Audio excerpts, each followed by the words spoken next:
l'heure, là. Il est 8h01, 56 secondes, 58, 59, 8h02. Bonjour à tous, merci d'être là. OK.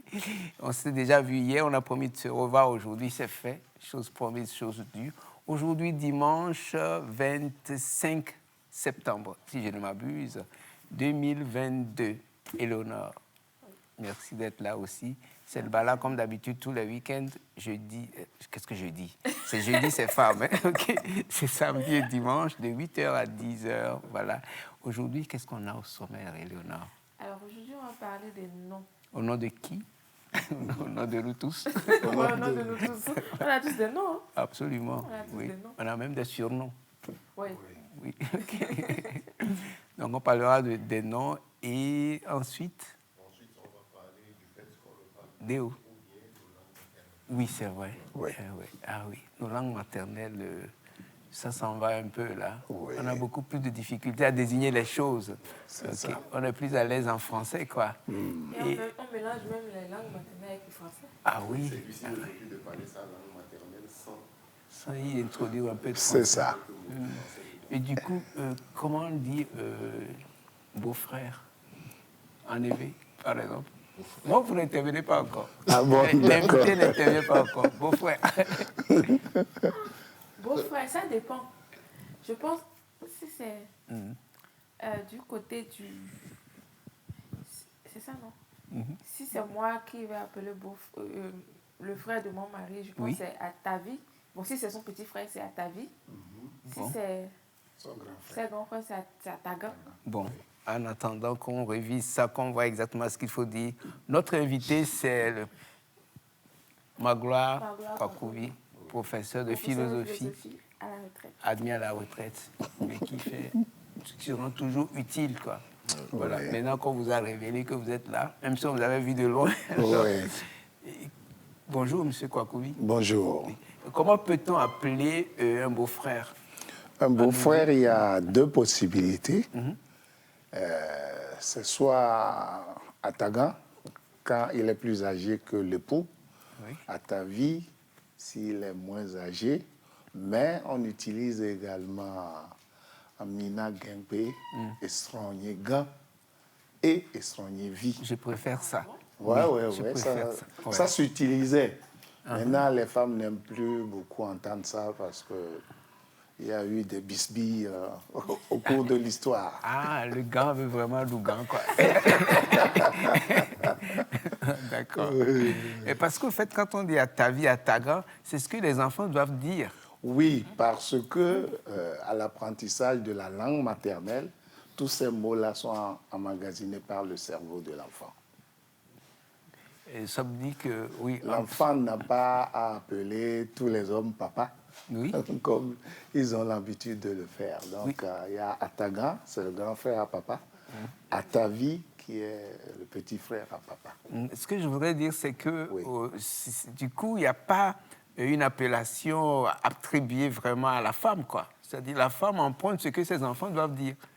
Oui, Finalement. mais la femme, il y a des degrés de hiérarchie là-bas.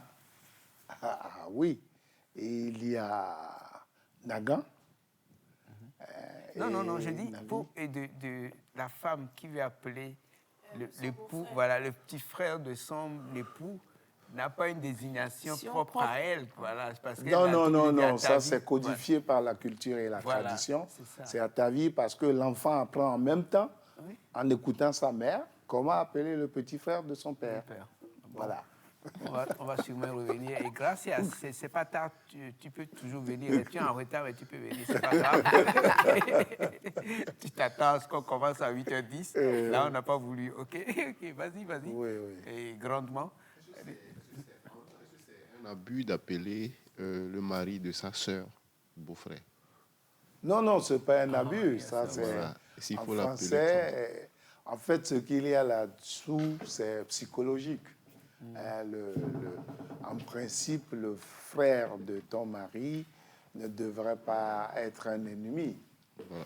Parce que si vous suivez nos traditions ici, en Afrique noire, au décès d'un frère, qu'il soit grand ou petit, les survivants recueillaient les enfants de leurs frères et sœurs. C'était comme ça. Donc, si vous mettez de l'animosité entre les frères et les sœurs, en cas d'accident, vous voyez tout ce qui peut arriver. Donc, c'est comme ça. Là où je voulais en venir, c'était pour voir enlever, tout comme on a pour la femme de... Comment j'appelle mon beau-frère, genre le mari de ma sœur. C'est ça. Est-ce qu'il y a une dénomination? Non, on l'appelle seulement Fofo. Mais on sait que c'est le mari de ma sœur. Et il n'y a que le père de ce mari-là qu'on appelle Eto, Oui. le beau-père Eto. Maintenant, quand il y a plusieurs Eto, on met des gradations là-dedans. Il y en a toujours 2 au moins, en tout cas.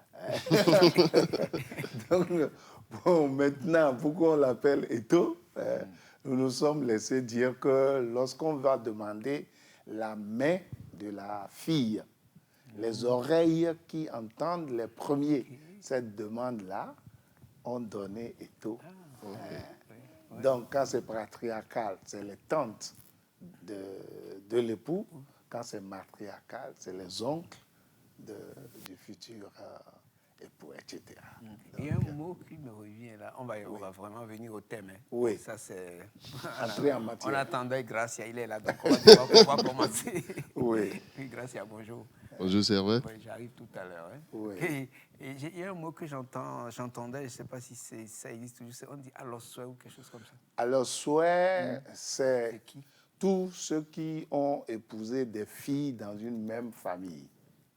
Ah, ceux qui boivent à la même source, quoi. Voilà.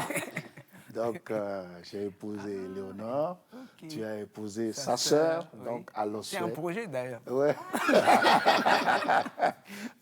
Alors souhait, nous deux, nous sommes à souhait. Ah, d'accord. Ouais.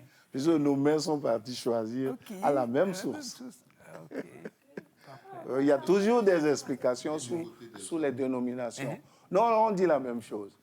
Seulement, Oui, du c'est côté ça. des femmes, on dit à souhait. Mais lorsqu'il y a rivalité, ça devient un souci. Vous voyez un peu le clivage psychologique.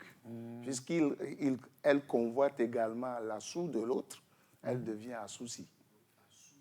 Voilà. Puisque la soue est si.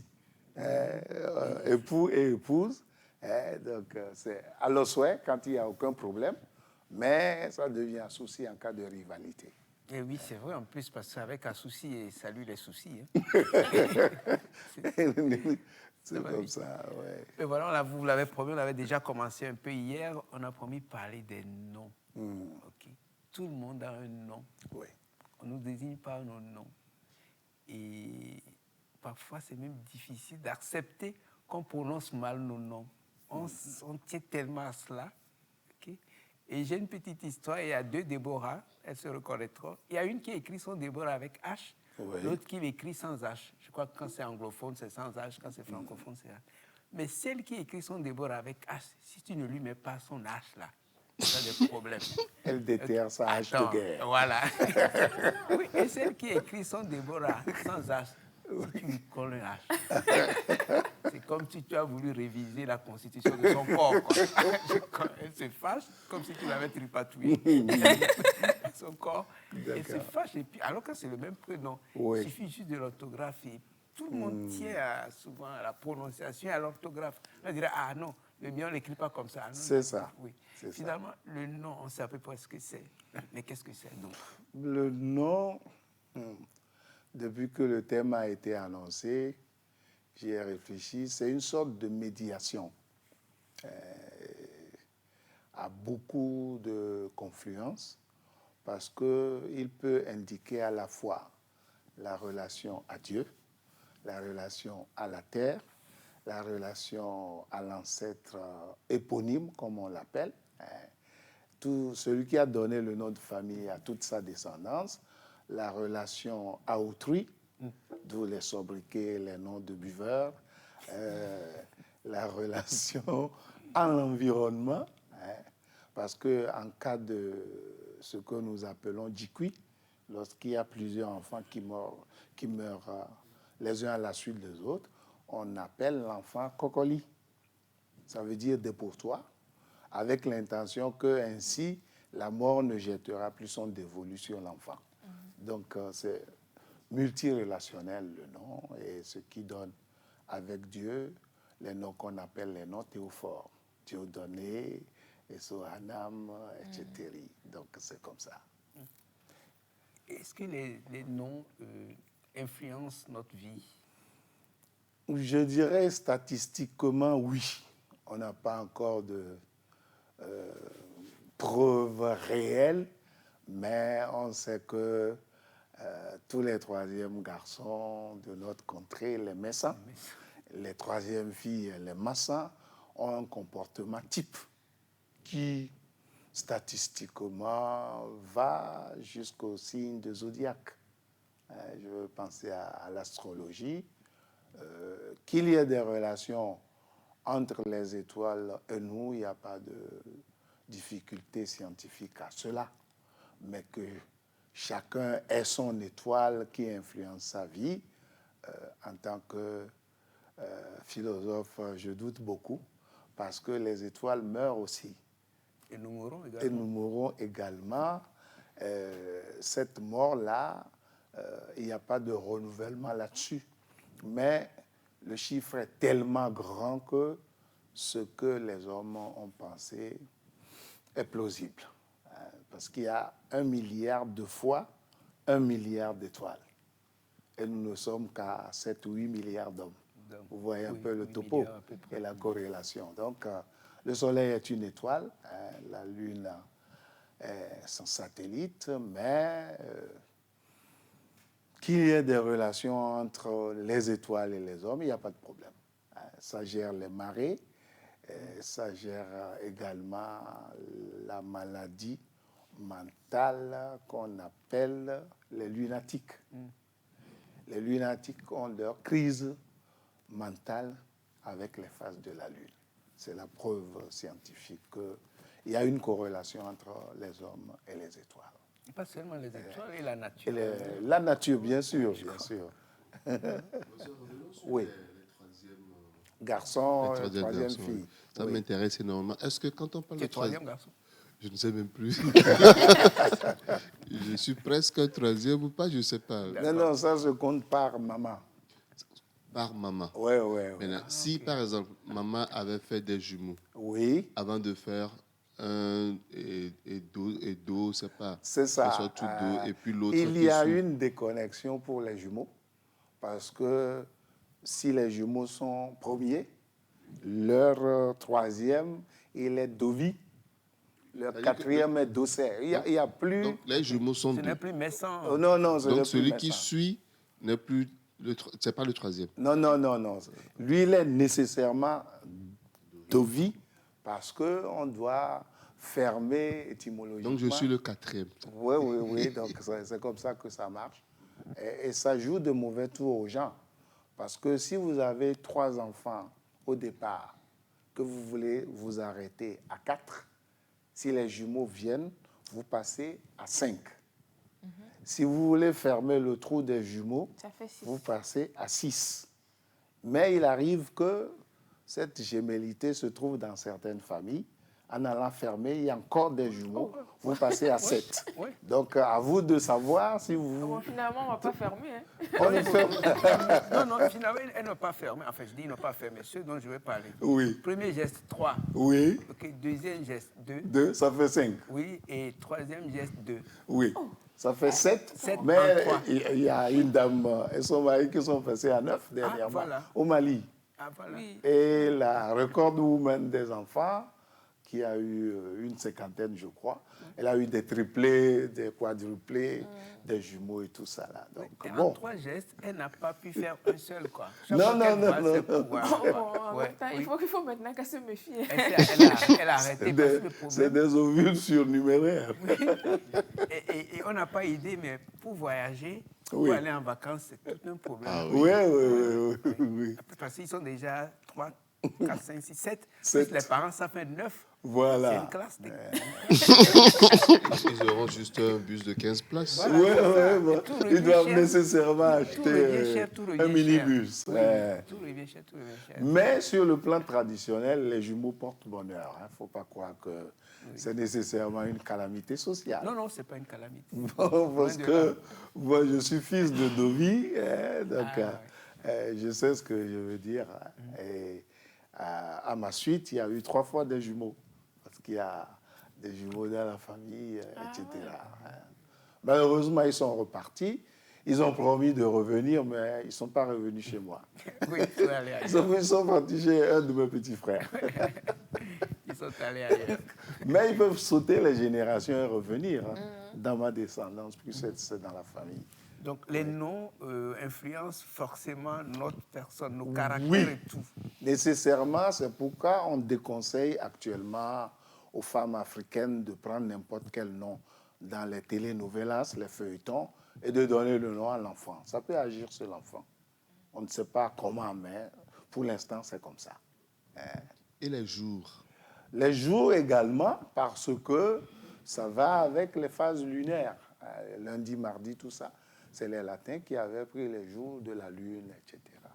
Ce qui est sûr comme thèse fondamentale, c'est que, étant donné que nous sommes des éléments de la nature nous influence nécessairement. C'est ça. Il faudra vraiment faire attention. Moi, j'aimerais savoir, c'est quoi le comportement type de troisième garçon que vous avez dit? Oh, bon, ils sont nerveux. Quand ils veulent quelque chose, il est difficile de leur faire changer de comportement. Et c'est aux parents de les observer très tôt, puisque le caractère va se figer à 3 ans et demi. Donc, si vous ne cassez pas cet élan-là à 3 ans et demi, ce sera trop tard. Vous avez beau leur taper dessus, rien ne changera. Oui, c'est vrai. On pense que les Messans ont un caractère typique. Quoi. Oui, bon, ils sont nerveux, acariâtres, ils sont déterminés, etc. Et puis, bon, chez les Européens, il y a des noms aussi qui influencent ceux qui les portent. Les François, les Roger auront un comportement type. Je me rappelle que Monseigneur Dossé s'appelait Robert, et tous les Robert que nous avons connus, nous nous disons « Ah, il est comme l'autre ». Ensuite, il y a les Eric qui ne sont pas recommandables, mais ça, c'est des manières de parler. Bon, on peut porter le nom et ne pas avoir le comportement. Mais ça, ce sont peut-être des exceptions qui confirment la règle. Oui, c'est des exceptions parce que statistiquement, c'est à partir de ça qu'on va faire des codifications rituelles et autres pour conjurer les mauvais côtés du nom. En parlant de codification rituelle, vous voulez parler de quoi? Je veux parler des marmites avec des ingrédients pour les jumeaux, des sorties d'enfants avec le fait que si vous êtes né mercredi, si vous êtes un garçon, c'est un homme né mercredi qui doit vous sortir le 8e jour.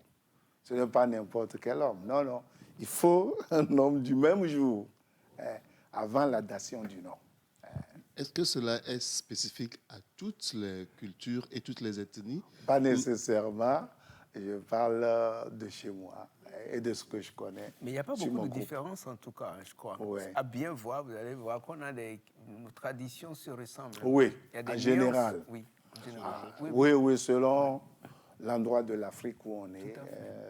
Ce que je dis là, on peut le voir en Côte d'Ivoire, Ghana, Togo, Bénin un peu Nigeria, d'où le Fa est venu. Voilà.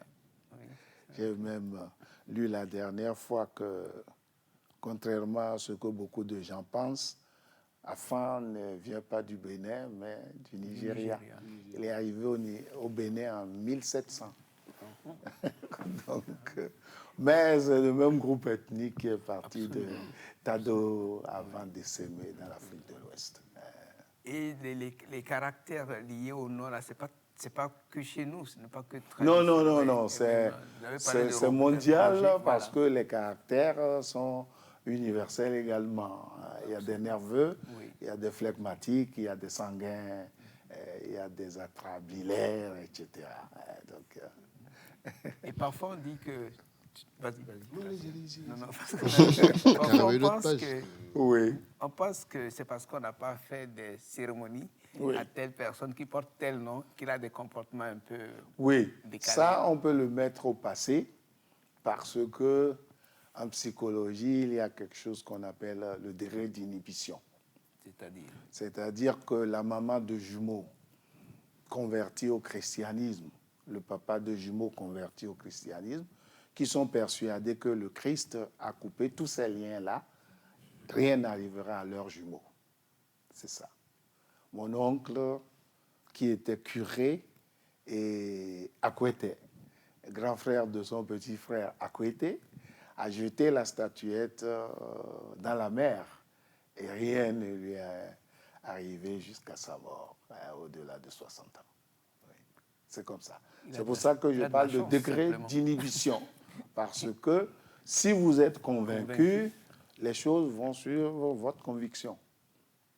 Et si vous dites que moi, ça ne m'arrivera pas, bon, il y a des moments où ça n'arrive vraiment pas.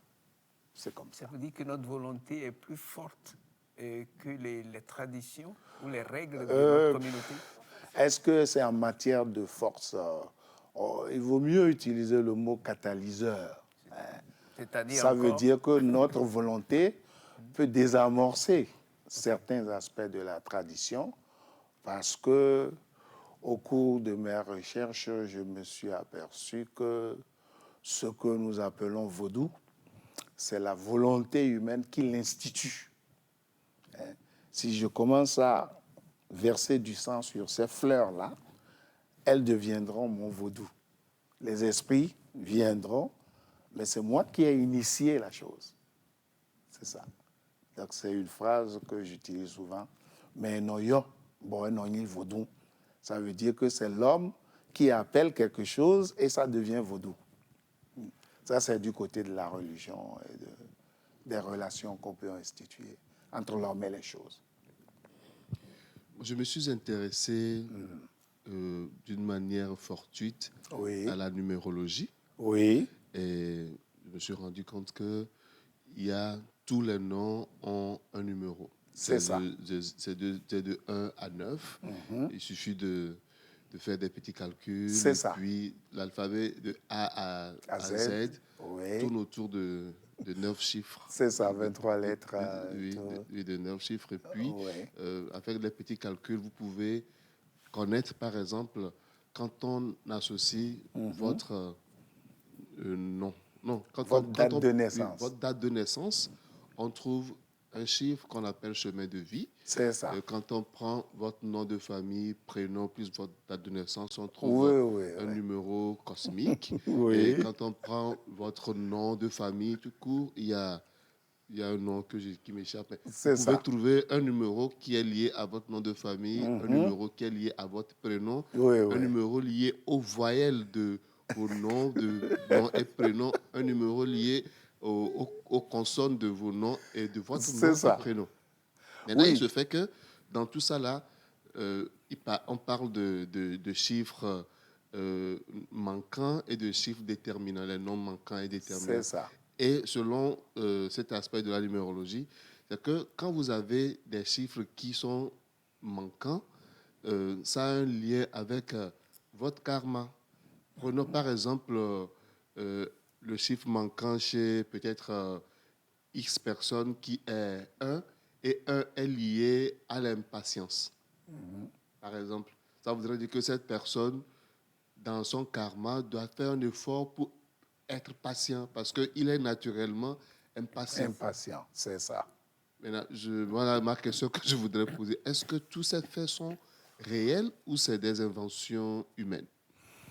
Bon, je dirais qu'à mon âge, je peux dire qu'ils sont réels, même si on n'a pas des preuves scientifiques de cela, parce que vous vous rappelez très bien de notre adage, nous non adoptons giglino.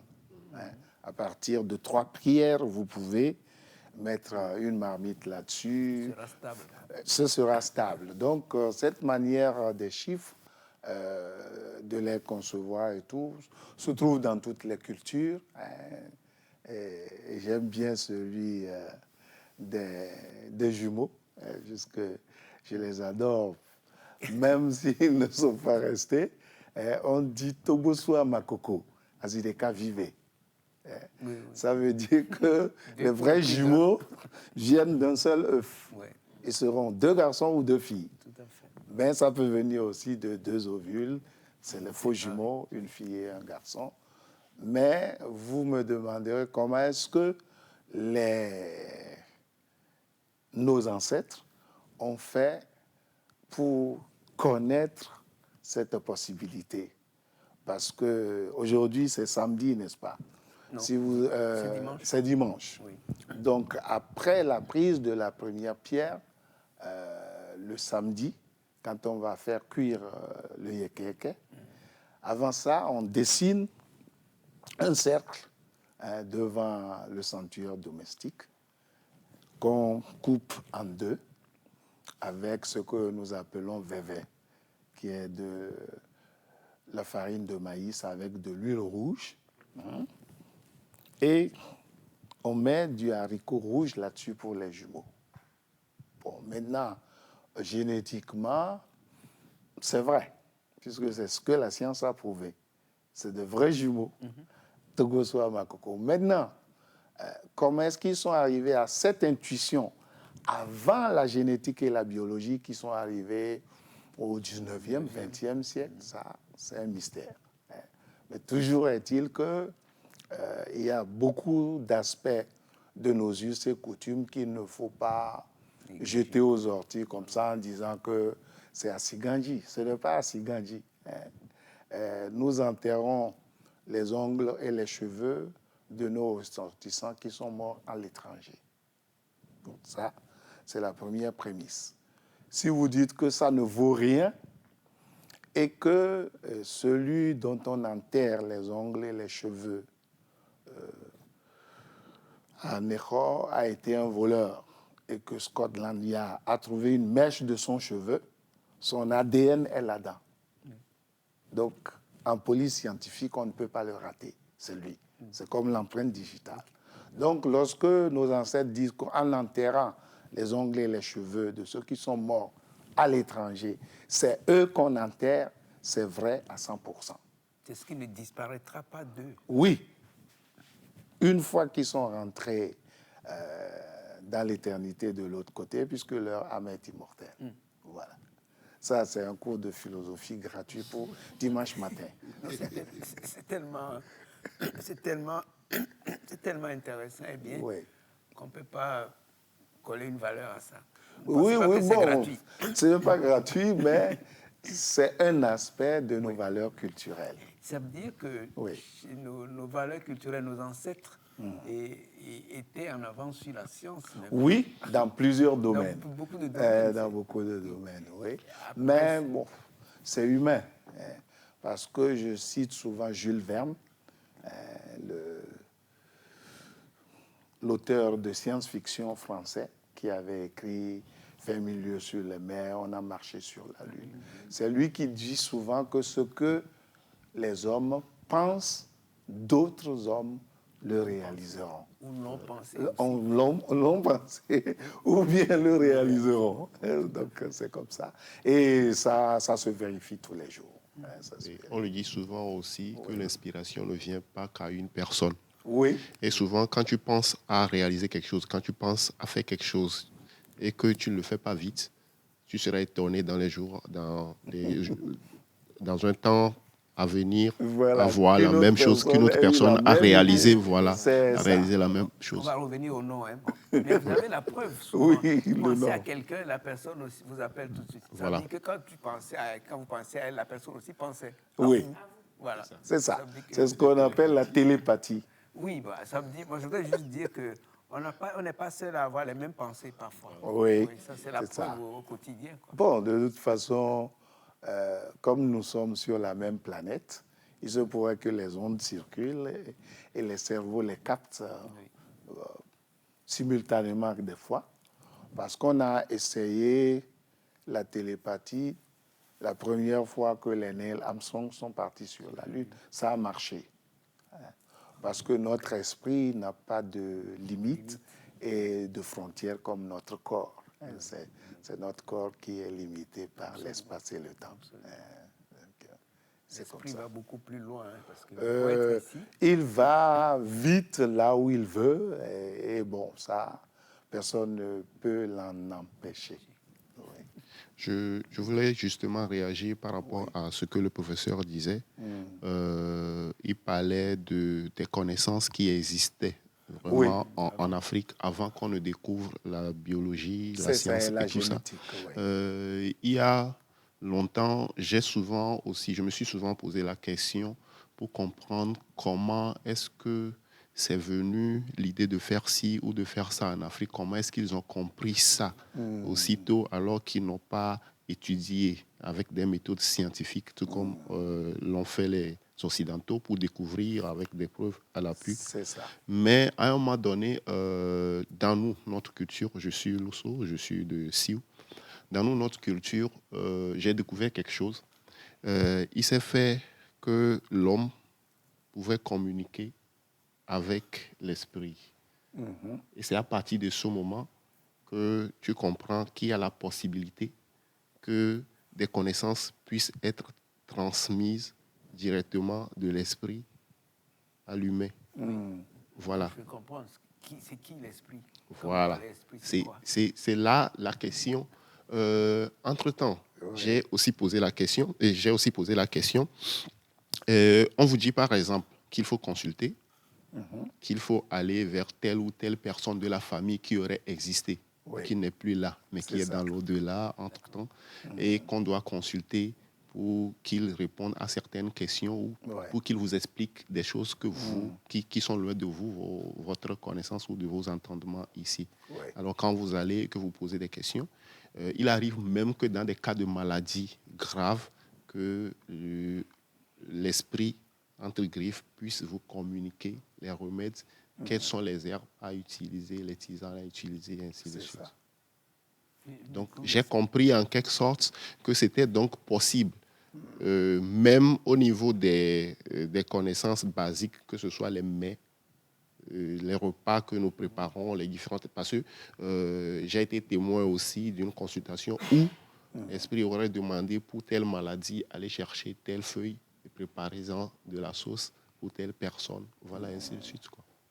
Même si vous n'avez jamais mangé une sauce comme ça. Bon, tout à l'heure, Gervais servait plutôt demander qu'est-ce que l'esprit. C'est la deuxième partie du corps humain.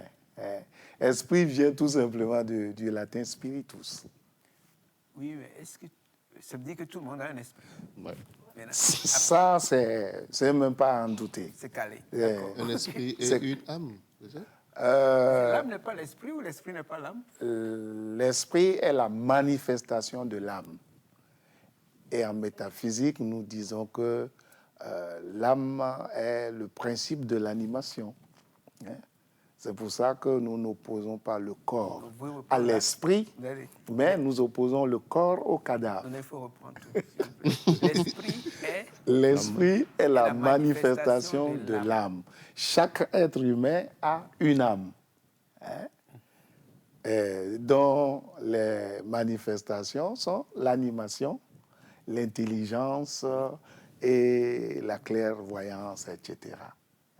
À partir de là, un esprit ne meurt pas. À votre mort, votre esprit est toujours là, ce qui nous conduit à ce qu'on appelle le spiritisme.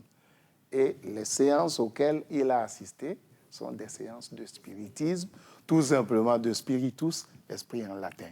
Donc ce n'est pas de la magie, c'est de la métaphysique. Comme et je ne pense pas qu'on puisse faire aussi la nuance ou bien qu'on puisse mettre une certaine différence entre ce que je viens de dire, cette consultation, avec ce que nous faisons aussi dans les pratiques. Je suis catholique aussi. Oui. Donc, ce que nous faisons aussi dans la pratique catholique, où on peut consulter, je ne sais pas, eux, ils n'appellent pas ça consultation, mais je sais qu'il y a d'autres termes. Si on peut dire, par exemple, l'intercession, on peut demander l'intercession de tel ou tel saint. Voilà. Donc, mais c'est des concepts connexes. Voilà. Intercession, prière, transe, possession et exorcisme. Voilà. Dans le catholicisme. Ça fait beaucoup comme programme. Énorme, quoi. Et là, bon, on va revenir au nom. Ce qui me surprend, non, après, parce que là aussi, je crois qu'il faut qu'on avance. Oui, il faut regarder la montre. Oui, c'est pas grave, on a le temps. C'est jusqu'à 10 heures. Oui, le nom. Oui, et le nom, oui. Le problème, c'est j'arrive pas à comprendre comment des gens comme vous, vous êtes croyants, vous êtes catholiques et tout, okay? En même temps, vous restez attachés à certaines choses que d'aucuns trouveraient un peu gris-gris ou machin et tout. Oui. Et comment vous vous arrangez? Non, je suis né Ça ne vous dérange pas? Non. D'accord. Je suis né à une époque dont je suis fier, parce que tel que vous me voyez assis ici, j'étais né à l'époque du pape Jean XXIII. Déjà. J'ai étudié à Rome sous Paul VI. Après Paul VI, j'ai connu Saint Jean-Paul II, j'ai connu Benoît XVI, j'ai connu Jean-Paul Ier et je suis au pape François. Ça vous fait le père Benoît. Voilà. Ça vous fait 6 papes. 6 à 7 papes, mais en voiture, ce n'est pas, ce n'est pas l'essentiel.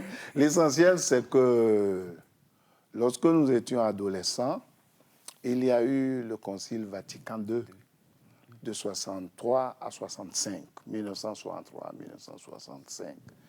Et à cette époque-là, j'étais séminariste. Je voulais devenir prêtre avant de décrocher en 1971. Donc, à partir du Concile Vatican II, il y a eu dans l'Église catholique romaine une ouverture qu'on appelle l'inculturation. Cette inculturation veut dire, en peu de mots, qu'il faut mettre la lumière du Christ dans les us et coutumes et les cultures de tous les chrétiens qui se convertissent. Bon. À partir de là, nous nous sommes aperçus qu'en Afrique, il n'y avait pas de frontière claire entre culte et culture. Je prends l'exemple des libations, de l'eau fraîche qu'on verse par terre. Chez moi, c'est de gauche à droite, n'est-ce pas? 3 fois. Gauche à droite. Voilà. Et on salue également de gauche à droite. Non, de droite à gauche. Non, ça, c'est chez les Blancs et le gouvernement, ça. On salue normalement de gauche à droite. Quand vous saluez de droite à gauche, on dit que vous giflez celui que vous saluez. En fait, on peut gifler aussi par le haut de la Non. Professeur, en saluant de gauche à droite, ça fait un peu dans le sens de la vie du monde. Oui, mais ce que moi je veux dire, il a dit que je suis ancré dans nos us et coutumes, n'est-ce pas? Oui. Quand on veut faire une libation, on verse de l'eau par terre 1, 2, 3 fois de gauche à droite. Et à partir de là, vous ne pouvez pas dire que chaque fois que vous versez de l'eau fraîche par terre pour accueillir un étranger, c'est au nom de Satan. Ou bien? Vous ne pouvez pas accueillir un étranger au nom de Satan. Non. Vous l'accueillez avec de l'eau fraîche parce que vous êtes en paix et vous l'accueillez avec de l'eau fraîche, symbole de paix. Ça, c'est les us et coutumes. Ça n'a rien à voir avec un adepte de l'Ogoazangu, Iroko, qui fait un sacrifice à l'Iroko en versant du sang de bête par terre 3 fois également. Là, c'est la relation de religion entre cet homme et l'Iroko. Mais au temps de nos ancêtres, cette frontière n'est très pas claire. C'est pour ça que les Européens, certains Européens ont dit que tout est satanique. Et nous-mêmes, enfants, nous avions cru, On s'est laissé convaincre. avant nos diplômes en philosophie, que c'était satanique. Il n'y a rien de satanique dans la culture. Parce que circonscrire un garçon, je ne vois pas ce que Satan vient chercher là-dedans.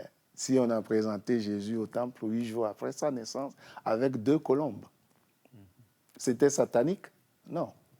Donc, nous aussi, nous avons nos us et coutumes, premier programme, nos religions maintenant, deuxième programme. Et tant que vous n'avez pas eu assez de discernement pour faire la part des deux, vous allez raconter des histoires. Le discernement. Le discernement, oui. Je suis parfaitement d'accord avec vous. C'est ça. Pour revenir au nom, prénom, date et lieu de naissance, et entre nos noms de famille et nos prénoms, c'est ça. Et lesquels nous influencent le plus? Oh, les deux. Parce que dans l'anthropologie culturelle et religieuse des Mina ou Fanti, d'où je viens, l'ancêtre éponyme qui a fait du bien tout au long de sa vie, on lui institue le Togwizikwi, que nous appelons le tabouret sacré. Et ce tabouret sacré, nous l'avons dans notre sanctuaire domestique, que l'on appelle le Yoho, que nous allons visiter, puisque on a pris la pierre déjà, avant de manger ensemble le Yekeke.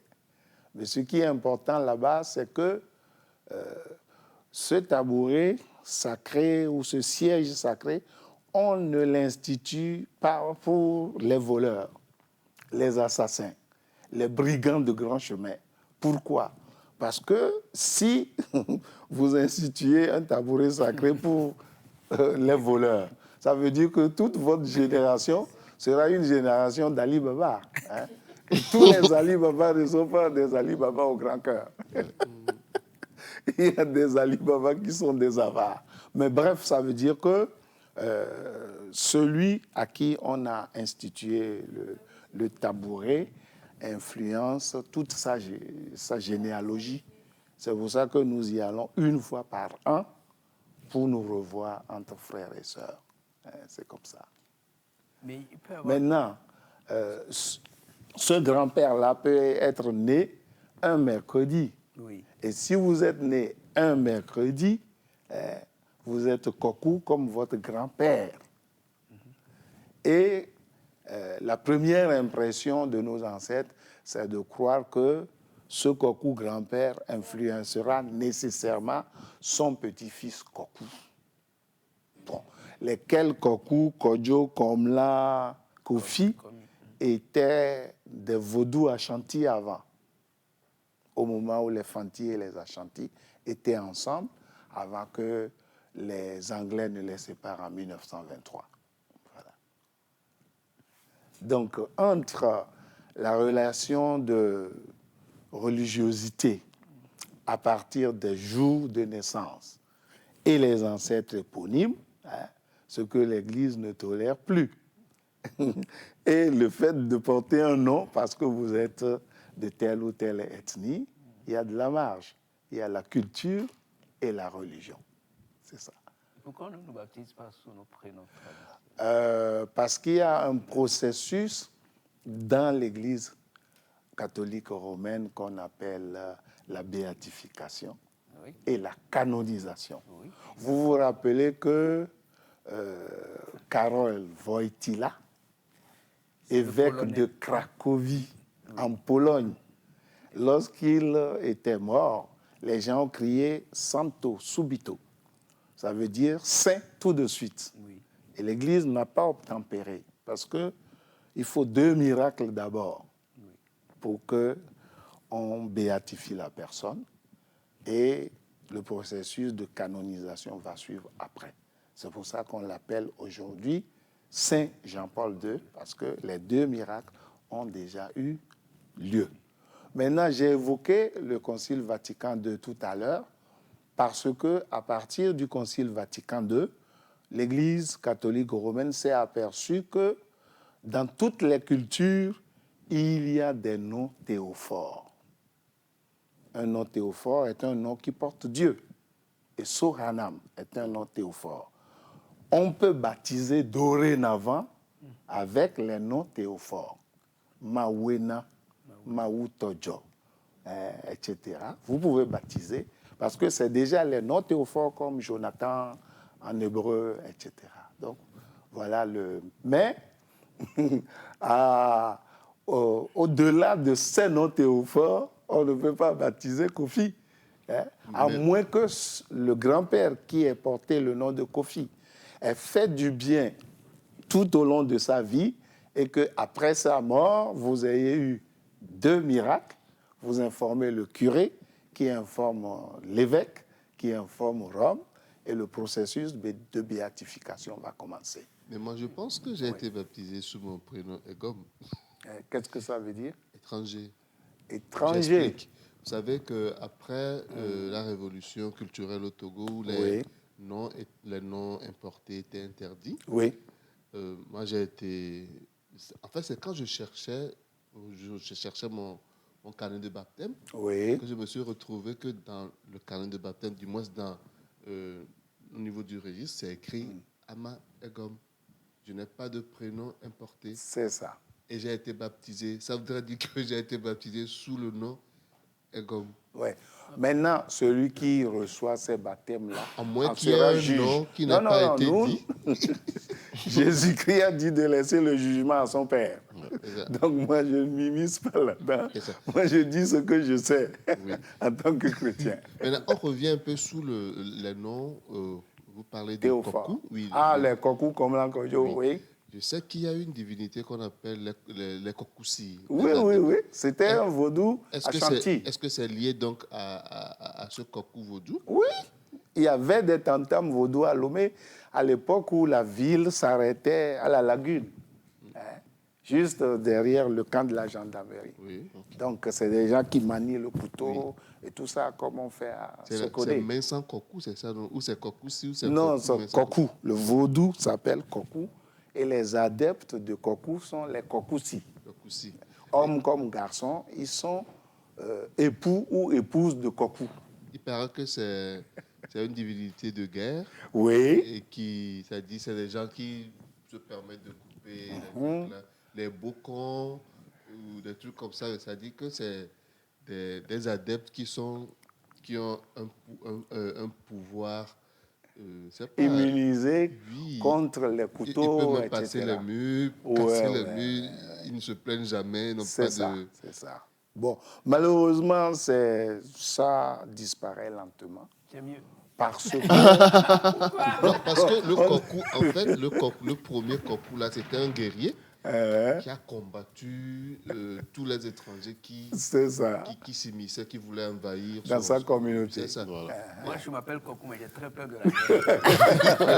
Je ne peux pas prendre un couteau. À côté de Kokou, vous avez Egou, qui est le dieu ou l'entité du fer. Tous les forgerons, les chasseurs, les chauffeurs, tout ça, devaient être protégés par Egou. Bon, dans les temps anciens. Il faut revenir encore au nom. Au nom, je trouve que c'est pertinent ce que vous avez dit. Tous les noms qui ont un lien avec Dieu peuvent être portés. Oui, comme nom de baptême. Depuis Vatican II. Voilà, c'est normal. Mais maintenant, nous avons un autre complexe, c'est que nous voudrons toujours avoir un autre prénom qui est sur le calendrier, des trucs comme ça. Oui, mon acte de naissance sur lequel était écrit travail, liberté, égalité, fraternité, République française, portait déjà en 1944 Kwamvi, c'est le premier gardien des Adjigos, Magloire, le nom de baptême, Kwakouvi. 1944, hein? Donc, l'histoire de l'authenticité était un coup d'épée dans l'eau, qui nous était venu de Seko Kukuwezo Wazabanga, du Zaïre, mais l'Église est revenue à cela depuis 63-65. Donc, il faut tranquilliser les gens. Et tant qu'il y a un nom qui est lié à Dieu, je crois que Dieu, oui, déjà, oui, on parle. Il n'y a pas deux dieux. Voilà, je trouve que c'est il y a un seul. Il y en a Maintenant, les urticaires viennent du fait qu'on dit qu'il est un et trine, ce qui est un dogme révélé et non pas une découverte des hommes. C'est ça. Les noms théophores, c'est comme ça qu'on les appelle. Liés à Dieu. Oui, Maou Tojor, Mawena, etc. Et ça, dans toutes les langues, on en a trouvé. Oui, chez nous, par exemple, quand tu entends un nom commençant par Di, c'est toujours lié à Dieu. Disirama, Diman. C'est ça. Dimana. Voilà. Dimana, et à Dapao, il y aura Sangbadé là-dedans, etc. Mais là, vous avez dit que les noms de famille influencent également, nous influencent également. Oui. On peut avoir le même nom de famille pour des familles différentes. Oui, il y a des onomatopées ou bien des homonymies. Oui. Un nom, c'est homonymie. Je dis souvent, pour plaisanter, parce que moi j'aime beaucoup plaisanter, il y a un général japonais qui s'appelle Togo, mais il ne vient pas de Togoville. Général japonais, vous voyez la distance. Non, il y a même, je crois, au Ghana, j'ai connu quelqu'un qui s'appelait Togo. Oui, Togo, ça veut dire Togodo tout simplement. Si l'enfant est né sur l'autre rive d'un fleuve, il peut s'appeler Togodo. Et les Blancs vont prononcer Togo. Et qu'est-ce qui fait qu'on reste très attaché à nos prénoms, à nos noms? Parce que ça immortalise les liens. C'est l'un des aspects de la polygamie. Lorsqu'on en parle, il y en a qui sont offusqués, mais à mon avis, l'argent a déjà mis de l'ordre en Afrique sur la polygamie. Mon grand-père, qui était commerçant à Tiémé au Bénin, avait eu 7 femmes et 17 enfants. Son petit frère avait eu 23 femmes et 42 enfants. Bon. J'ai 3 enfants. Point barre. Une femme. Une femme. Je confirme. Bon. Et l'argent, comment vous pouvez inscrire aujourd'hui 19 enfants, 19 kakis, 19 bics, 19 cahiers? Vous allez mourir. Donc si vous n'avez pas les moyens, vous ne pouvez pas perpétuer cette histoire. Par contre, le nom, il peut avoir des effets bénéfiques. Il faut savoir que dans la religion traditionnelle, quand vous embrassez la religion, vous laissez de côté votre nom de naissance. Vous prenez le nom de l'entité dont vous êtes devenu fidèle.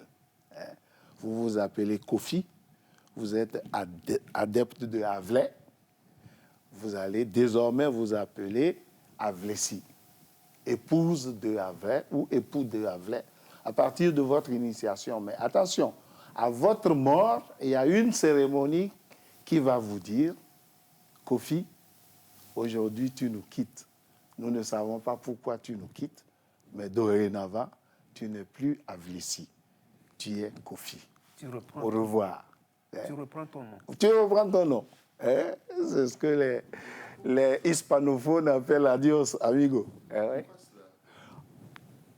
Parce que la relation entre l'adepte et l'entité qu'il a vénérée ne va pas outre-tombe. Le royaume de Vodou Sakwata, et nous les deux. Si Vodou Sakwata, c'est la terre. Lorsqu'on vous enterre, il n'y a pas une terre au-delà de la vie. Mais votre âme, qui va continuer avec votre nom de naissance, reste pour l'éternité. Et c'est ça qui permettra, si on vous interroge un jour, comme lui l'a suivi, Kofi, on t'appelle 3 fois.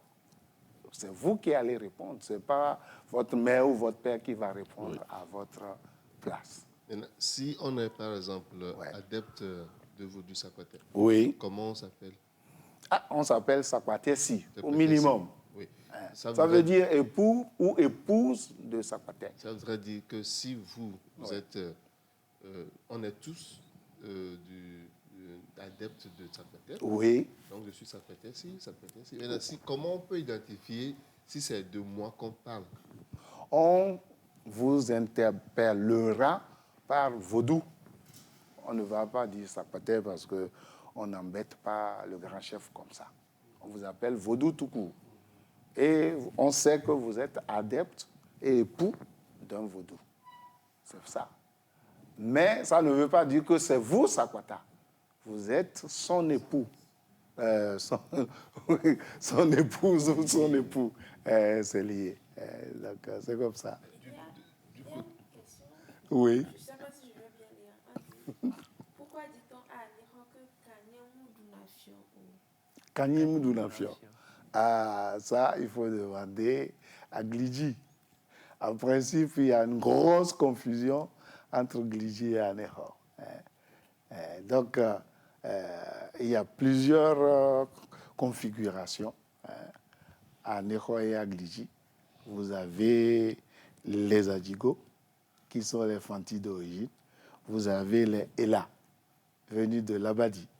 Vous avez les Afro-Brésiliens, d'Almeida, da Ernesto, da Costa, da Silva, etc., dont certains sont Toubans, qui s'appellent Aïe, Makoué, etc. Ça, c'est les Toubans qui ont créé Glidji.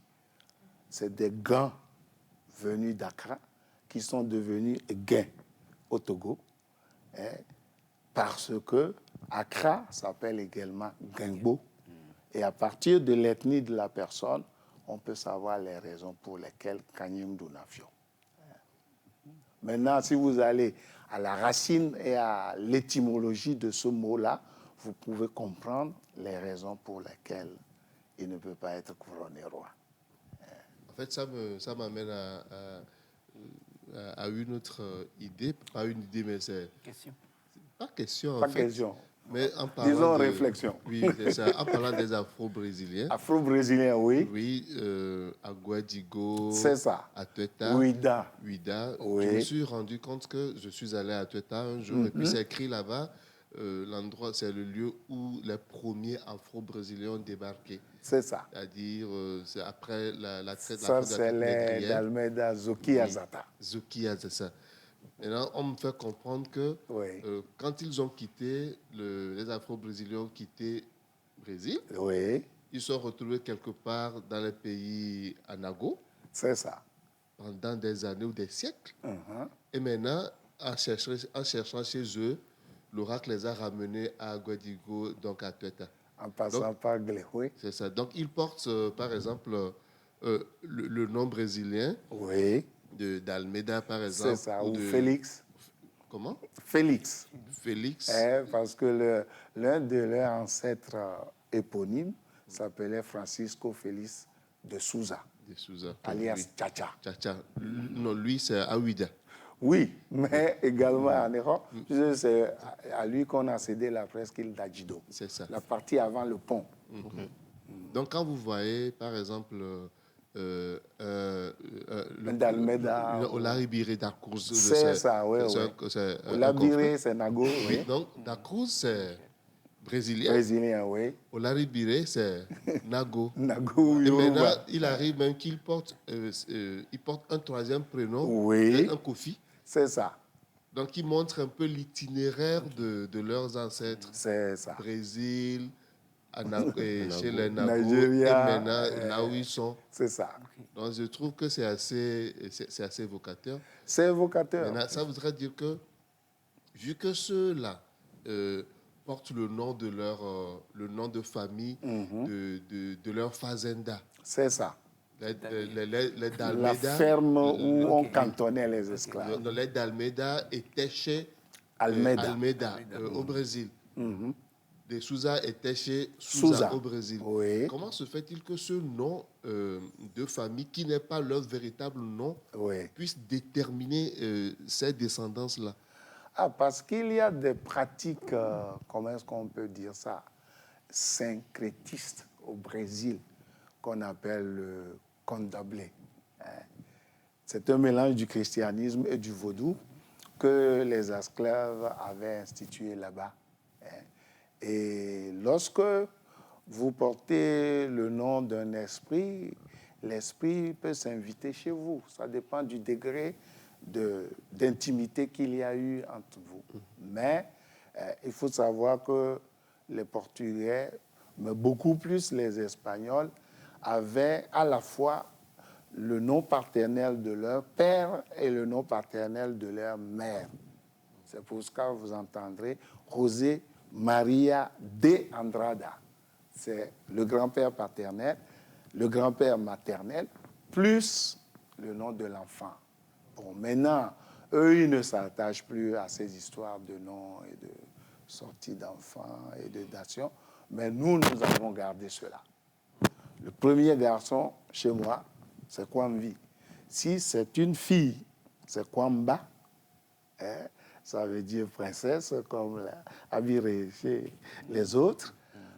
Une deuxième femme qui donne une fille à mon papa, elle s'appellera Kwamba.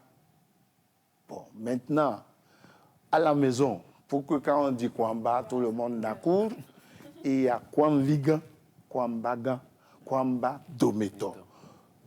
Minimum, Kwamba Vi. Et il arrive qu'au-delà de 60 ans, les gens conçoivent encore. Vous aurez Kwamba Vitukui Nyawi. Comme ça, les choses sont bien claires dans la maison. Donc c'est la même chose. Vous avez Atagan, Atavi, Atavigan, Atagan, Atavi Tukui et Atavi Tukui Nyawi. Ça existe aussi.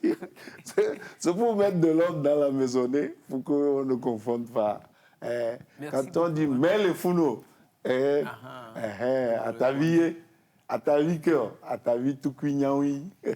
C'est le dernier. Voilà. Donc c'est comme les Robert Junior, Senior et autres chez les Américains et les Anglais. Merci infiniment. Je crois qu'on va souffler légèrement. Je vous rappelle qu'à la diffusion aujourd'hui, on a Nim Tchala. Je vais avoir une série de noms, vous allez voir. D'accord. Il y a Nim Tchala, la diffusion au son, c'est Agao Jean. Et la réalisation, Melka Kouadon. Lamboni Claude, caméra. Akota Simon, caméra également. Et puis à la synthèse, c'est ici fou. On va souffler légèrement. Et puis on reviendra parler de le verbe dans nos langues qu'on n'arrive plus vraiment à s'exprimer comme il faut. Voilà, on mélange tout là. C'est ça. Voilà un peu. On peut souffler, j'espère. Oui. Sinon, on respire.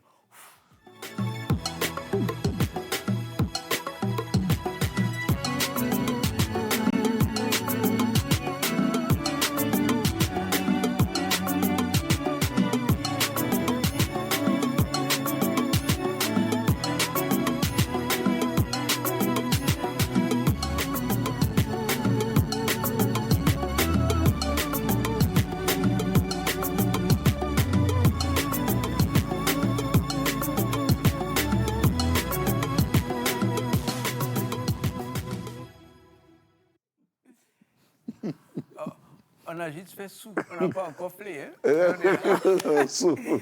Merci beaucoup, merci en tout cas, on vous retrouve. Monsieur Magloire Kwakobi, merci, en forme toujours. Ah oui, quand même, passons dans de l'eau bénite. Je vais bien. C'est ça. Il n'a pas pris son avion ce matin. J'aurais dû commencer par toi. C'est pas grave. Ça va. Je suis en minorité. Oui. Elle est en minorité numérique. Nous, on est en majorité aujourd'hui. Oui. Une fois n'est pas coutume. Écrasante. Non, monsieur Kwakobi, vous ne comprenez pas de quoi on parle. Regardez, professeur, vous avez une majorité écrasante aujourd'hui. D'accord. Oui, c'est vrai. Qu'est-ce que... On avait commencé à en parler un peu. Oui. Nos langues maternelles, vous aviez dit. Oui. C'est très difficile de dire maintenant, de savoir dire des choses dans nos langues. C'est ça. On met toujours des mots français. Et parfois, toute la France, c'est en français. Ouais. On commence bien à parler Mina, Kabié, Eve, Kotokoli, Tem, Naudem, Moba et tout. Mais après, voilà, quoi. C'est ça. Aujourd'hui, on donne le prénom français. Oui, voilà, c'est ça. On n'a pas Oui, mais il y a tout un mouvement de conscientisation sur cela. Le problème, c'est que ce n'est pas seulement ceux qui sont allés à l'école. Non. Il y en a qui sont pas allés à l'école, mais ils connaissent des mots en français, donc ils vous placent ça. C'est ça. Professeur, lié au nom, une cafouille va se dire félicité. Voilà. Et Abré va se dire reine. Il y a les noms reines également. Abré se dit reine, alors que peut-être que sur sa naissance, il n'y a pas reine. Non. Mais, on aurait pu mettre princesse à côté. Et féliciter, cafouille, qui c'est ça. Féliciter, alors qu'il n'y a pas ça. Oui. Non, je crois que c'est un déphasage que nous appelons aliénation. Parce que quand vous êtes étranger à votre être, alienus veut dire étranger en latin. Bon, au Togo, ce n'est pas aussi criard que ce que j'ai remarqué sur les chaînes sénégalaises. Beaucoup de personnes parlent Wolof au Sénégal, mais il y a des poches de français là-dedans. Donc, lorsque nous étudions le phénomène avec les linguistes, vous savez qu'il y a eu une académie Kabien, il y a eu une académie EV, et nous faisons des mains et des pieds pour mettre sur pied une académie du Guingbé. Il y aura 3. Parce que quand je dis 60 à Neko, c'est Katakpo. C'est pas Bladin. Bladin, c'est à Palime et à Hoekmandosa. Ça, c'est élevé. Oui. Donc, le Guingbé a été élaboré pour des raisons commerciales dans notre terroir. Quand je dis terroir, côté mer, c'est Aléro, côté colline, c'est Gligi. Donc, nous avons fait des emprunts à Adja, au Khula, au Peda, aux Portugais, aux Allemands, aux Français, tous ceux qui ont commercé avec nous. Mais le problème le plus, comment est-ce qu'on peut dire ça, sérieux, porte sur l'organe principal. Si je vous demandais, entre le cœur et le cerveau, quel est l'organe primordial? Qu'est-ce que vous allez me répondre? Moi, je dirais le cerveau. Le cerveau. Moi aussi, je dirais le cœur. Le cœur. Bon, on peut dire que les deux sont à ex aequo. Okay. Parce que si votre cœur s'arrête, il n'y a plus rien à faire. Vous partez pour l'autre voyage. Mais le cerveau, il a un délai de 30 minutes en cas d'accident. Si vous ne portez pas le casque sur une moto, lorsque votre cerveau manque d'oxygène pendant 30 minutes, c'est fini. C'est irréversible. Maintenant, vous voyez dans les films, il y a une machine qu'on appelle l'électroencéphalogramme. C'est lui qui fait tim, tim. Mais quand il fait un son continu, ça veut dire que c'est la fin des haricots blancs. Donc, je veux dire par là que le processus d'acquisition de la langue et de l'élocution passe par le dialogue entre le bébé, la maman et son père. Parce que dès le ventre, l'enfant est connecté par le cordon ombilical à sa mère, dans un liquide qu'on appelle le liquide aminobiotique. Et on a fait des expériences en jouant de la musique classique pendant la grossesse. L'enfant est sorti pianiste. Hein. Vous savez que Mozart a composé son premier opéra à 7 ans. Bon. Donc, quand vous parlez... L'enfant est sorti classique, quoi. Oui. L'enfant est sorti classique. Mais quand vous dialoguez avec votre bébé, dès le ventre déjà, puisque c'est la tête qui vient en premier, comme pour les batraciens. Notre fœtus a l'aspect d'un tétard, de grenouille. Et le cerveau joue le rôle de la boîte noire chez l'être humain. Donc, il est conseillé aux parents de parler leur langue maternelle à l'enfant. Ça ne l'empêche en rien d'ajouter d'autres langues.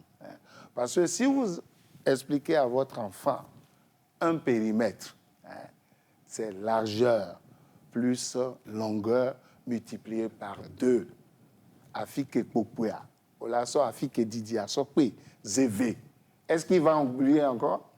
Avant d'aller apprendre à l'école, largeur plus longueur multipliée par 2. C'est ça l'avantage de la langue maternelle. C'est pour les rectangles. C'est pour les rectangles. Bon, le carré, c'est la même chose. C'est les cas aînés. Mais je veux dire par là que la stimulation des synapses et des neurones du cerveau, en tant qu'étudiant, j'avais commencé à 14 milliards. L'autre jour, on a dépassé la centaine de milliards dans les connexions du cerveau. Bon. Maintenant, il y a des régions là-dedans qui s'occupent de l'élocution, de l'intelligence, du néocortex et tout ça. Mais ce n'est pas ça l'important.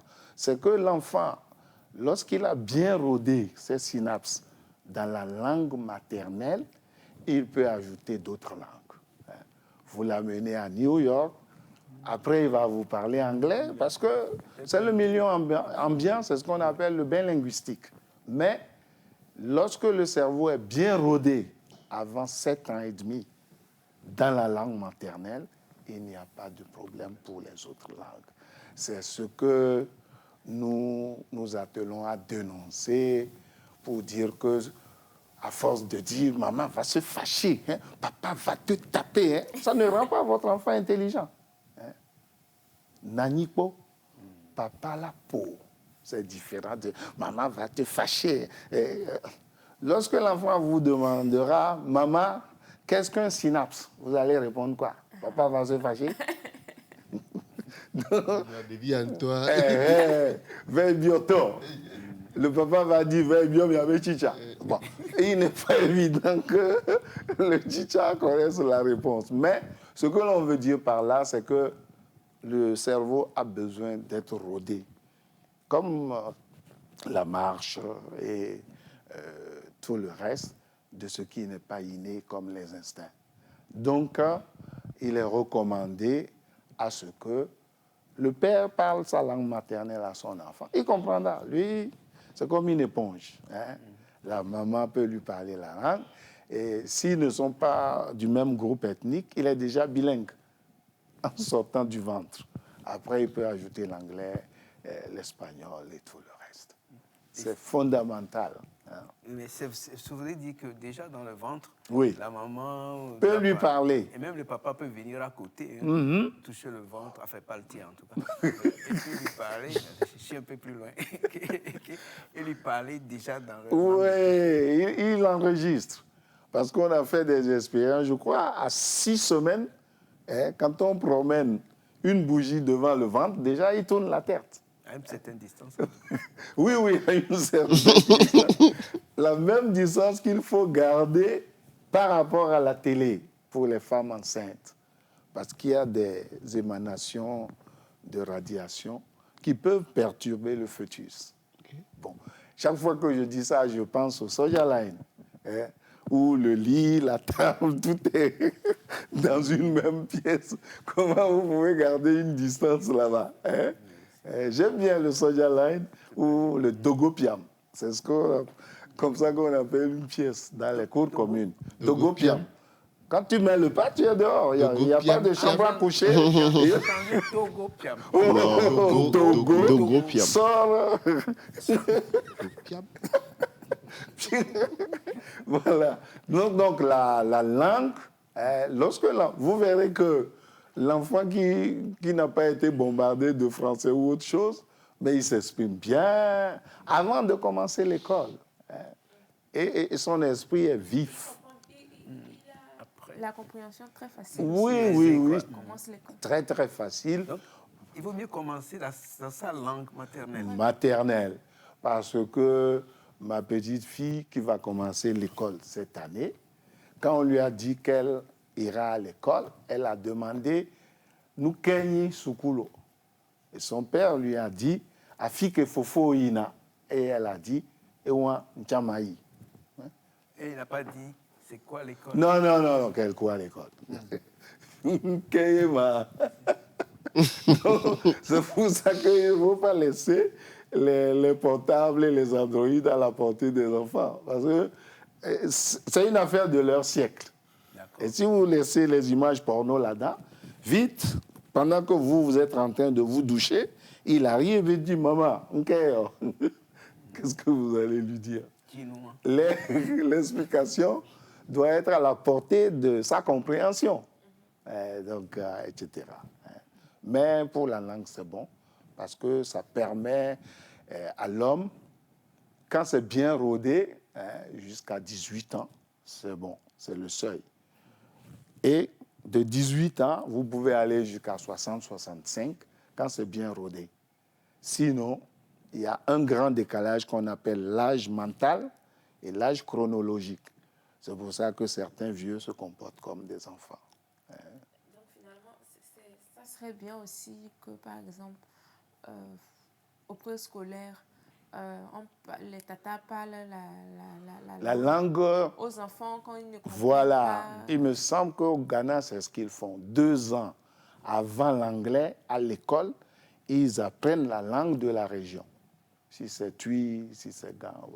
Et comme ça, l'échange peut aller bien avant qu'on ne commence. My Taylor is rich.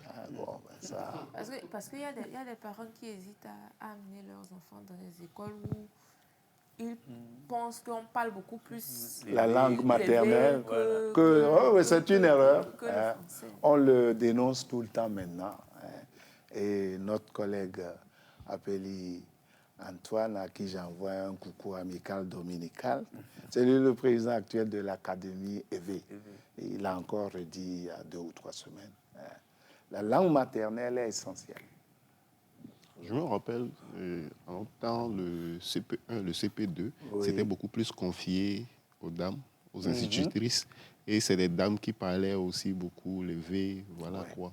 Parce qu'en ce moment, on savait que, bon, à votre âge et puis venant directement de la maison, le français, ce n'était pas la langue qu'il fallait pour vous faire comprendre facilement ce qu'il faut.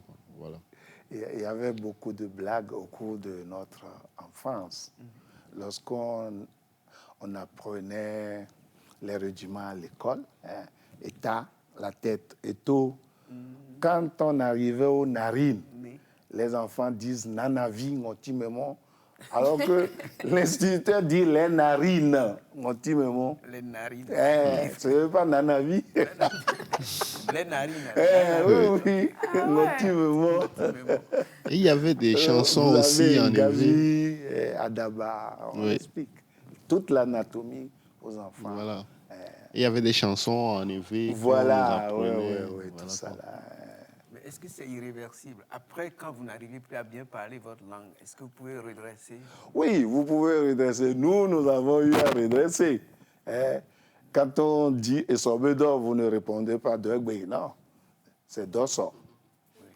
Vous vous êtes aperçu que c'est comme ça que l'enfant apprend à parler. Il appelle n'importe quel homme qui débarque « Papa ». Et la maman dit « Ataviye »,« Fofoye »,« Dadaye ». Et le cerveau emmagasine, formate, remplace jusqu'à ce que les choses aillent bien. C'est comme ça. Est-ce qu'il y a un avantage à pouvoir maîtriser, un avantage intellectuel au développement du cerveau et tout ça, et à pouvoir maîtriser très bien sa langue? Oui, il y a un avantage parce que la langue va avec les proverbes, les contes et des tas de choses. Donc, en nous penchant sur le problème de la réincarnation. Vous y croyez? Moi, je n'y crois pas pour des raisons scientifiques. Bon. Mais on s'est aperçu que l'insulte bométo, qui veut dire attardé mental, Ochibomé, ça veut dire que le joto qui cuit la personne avec Akamla et Djogwe et tout le reste, et si la personne n'est pas bien cuite dans la marmite de la vie, est Chibomé. Donc le joto, c'est l'acolyte à Méthode ou bien, bon, il y avait eu une histoire comme ça. Bon, maintenant, pourquoi je n'y crois pas? Parce qu'il y a une bonne partie de l'humanité qui y croit. Oui, mais même au niveau de la science, est-ce qu'il n'y a pas une partie qui s'intéresse à la réincarnation? non, ce n'est pas scientifique. C'est en parapsychologie. Okay. Et la Pourquoi? parapsychologie, ce n'est pas de la science? Bon, elle tend à devenir une science aujourd'hui. Pourquoi? Parce que ce matin, j'ai évoqué les possessions et les trans. Le corps humain, c'est comme ce studio. Nous avons 600 millions de cellules, ce qui explique les esprits qui se sont appelés légions dans l'Évangile. Lorsque on a enchaîné un fou au cimetière et que Jésus est arrivé dans le village, il a dit « Comment t'appelles-tu » Il a dit « Nous sommes légions ». Et ils sont rentrés dans un troupeau de porcs. C'est vrai parce que c'est dimanche que je raconte ça. Et le troupeau de porcs s'est jeté en mer. Et les villageois ont demandé à Jésus, « Chef, il faut que tu ailles prêcher dans un autre village, parce que si à chaque exorcisme, on doit perdre une partie de notre troupeau, ça ne va pas nous avantager. » Mais à son arrivée, déjà, les esprits l'ont vu en aparté pour dire, « Chef, il ne faut pas dire qu'on est là. » Donc, ça, c'est l'histoire des esprits. Je veux dire par là que, génétiquement, on n'a pas besoin de l'âme d'un grand-père pour faire un petit-fils. C'est pour ça que moi, je ne crois pas à la réincarnation. Mais une fois que le petit-fils est conçu avec les 23 chromosomes de la mère, les 23 chromosomes du père, l'esprit du grand-père peut venir dans ce corps-là. Il peut se réincarner ou pirater momentanément le corps du bébé. Et ça, c'est la transe. C'est ce que vous voyez à la télé le jour de la prise de la première pierre. Il y a beaucoup de transe. Et on donne afla à ceux qui gesticulent là. Ce n'est pas simulé. Non, ce n'est pas simulé. C'est l'esprit qui rentre dans le corps. C'est pour ça qu'il ne faut pas traîner dans ces coins-là. Parce que l'esprit peut vous rentrer là-dedans par les mollets et vous serez dans de beaux draps. Même si vous êtes bien chaussé ou bien... Ça ne fait Donc, il est établi depuis les prix Nobel de génétique que les 4 acides aminés qui sont à la base de chaque naissance sont variables à l'infini. Moi, c'est mes principes scientifiques pour ne pas croire à la réincarnation. Adénine, thymine, cytosine et guanine. Ce sont 4 acides aminés à la base de chaque vie. Si c'est variable à l'infini, le grand-père ne se réincarne pas. Mais si vous interrogez l'enfant chez un médium pour savoir qui est là, son grand-père peut dire que c'est lui. Mais si vous appelez l'enfant par son nom, c'est son esprit qui répond et non pas son grand-père. Est-ce que vous voyez mon raisonnement? Ça, c'est personnel, hein, ça n'a rien à voir. Mais l'Église n'y croit pas. Je suis chrétien, je n'y crois pas, mais j'ai mes arguments de philosophe en la matière. L'Église ne croit pas en la réincarnation. Non. Il y a l'incarnation, la mort et la résurrection du Christ. Oui? Le fait que la femme parle sa langue maternelle à son enfant peut-il empêcher que celle du père puisse être bien assimilée et parlée par l'enfant? Il faut que le père parle la sienne à l'enfant pour que l'enfant prenne les 2 langues. Si le père est kabye, la mère est bassa et kabye à la fois. Si c'est évé et thème, c'est thème et évé à la fois. L'enfant, lui, il assimile les 2. Il paraît aussi que ça perturbe l'enfant. Non, c'est faux. Non, pas du tout. Ça ne perturbe pas. Les enfants, ils assimilent très vite. Très vite. Vous serez surpris. On peut apprendre jusqu'à 7 langues. Oui. Le papy papy 12 en parlait 13. Oula. Bon. Parce que ce que j'ai polyglotte, appris, oui. c'est qu'il y a certains enfants qui n'arrivent pas à vite parler. Oui. Parce qu'on dit qu'on lui parle beaucoup de langues à la fois. Et qu'il est perturbé. Il ne sait pas laquelle choisir. C'est ce que nous appelons en philosophie les idées reçues. C'est juste des idées reçues. Peut-être qu'il peut mélanger au début. Oui, mais... Après, en grandissant. Mais parce que très vite. dans la croissance humaine, les expériences sont interdites. Si vous prenez un enfant de 1 jour, vous l'enfermez ici, sans lumière, il sera aveugle, sourd et muet. Hein? Il ne parlera pas. Il faut lui parler pour qu'il parle. C'est la loi de la nature. Ça ne le perturbe pas. Non, mais Il y a des gens qui ont cru que nous qui avons été à l'université, nous réfléchissons d'abord en français et après nous traduisons. C'est faux. C'est faux. Si tu mets ton pied sur mon pied, je te demande, on les noir. Est-ce que c'est en français? Est-ce que tu ne vois pas que mon pied est là avant de mettre le tien là-dessus? C'est réfléchir en français, ça? Servette, vous réfléchissez dans quelle langue? Dans la langue du chocolat. Non, le problème, c'est que moi, je me dis des fois que la réflexion n'a pas de langue. Oui, peut-être que fait, c'est l'expression de la réflexion maintenant qui t'amène par rapport à un canal. C'est ça. Et ça peut être le canal de la langue maternelle. Mais quand vous commencez par réfléchir, en tout cas, moi, quand je réfléchis, je ne sais pas dans quelle langue je réfléchis. Non, en fait, c'est ce que vous avez en stock dans votre mémoire, plus les idées qui vous font réfléchir. Bon, ces idées-là, elles peuvent être de la mère, du père ou bien de l'instituteur. Non, ce que je voulais dire, oui. je ne vais pas dire que l'enfant ne peut pas assimiler plusieurs langues, mais dans l'ordre, quoi. Moi, c'est ce que je veux dire. Il faut d'abord qu'il apprenne à parler bien celle-ci avant de parler celle-là. Non, mais, lui... Oui, excusez-moi. Oui. C'est ça. Voir, je me suis dit, pas d'accord, les gars. Donc, c'est-à-dire que quand on lui parle d'eux, à la fois ou trois, il paraît qu'il est perturbé. C'est ce qu'on dit parfois pour justifier le retard de certains enfants. Non, en fait, le truc si c'est pas vrai, c'est bon. Le truc est aléatoire. Pourquoi?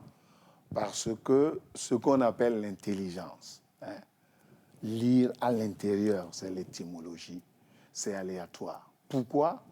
Parce que les acides aminés que j'ai évoqués actuellement, leur thymine et guanine, leur casting est aléatoire.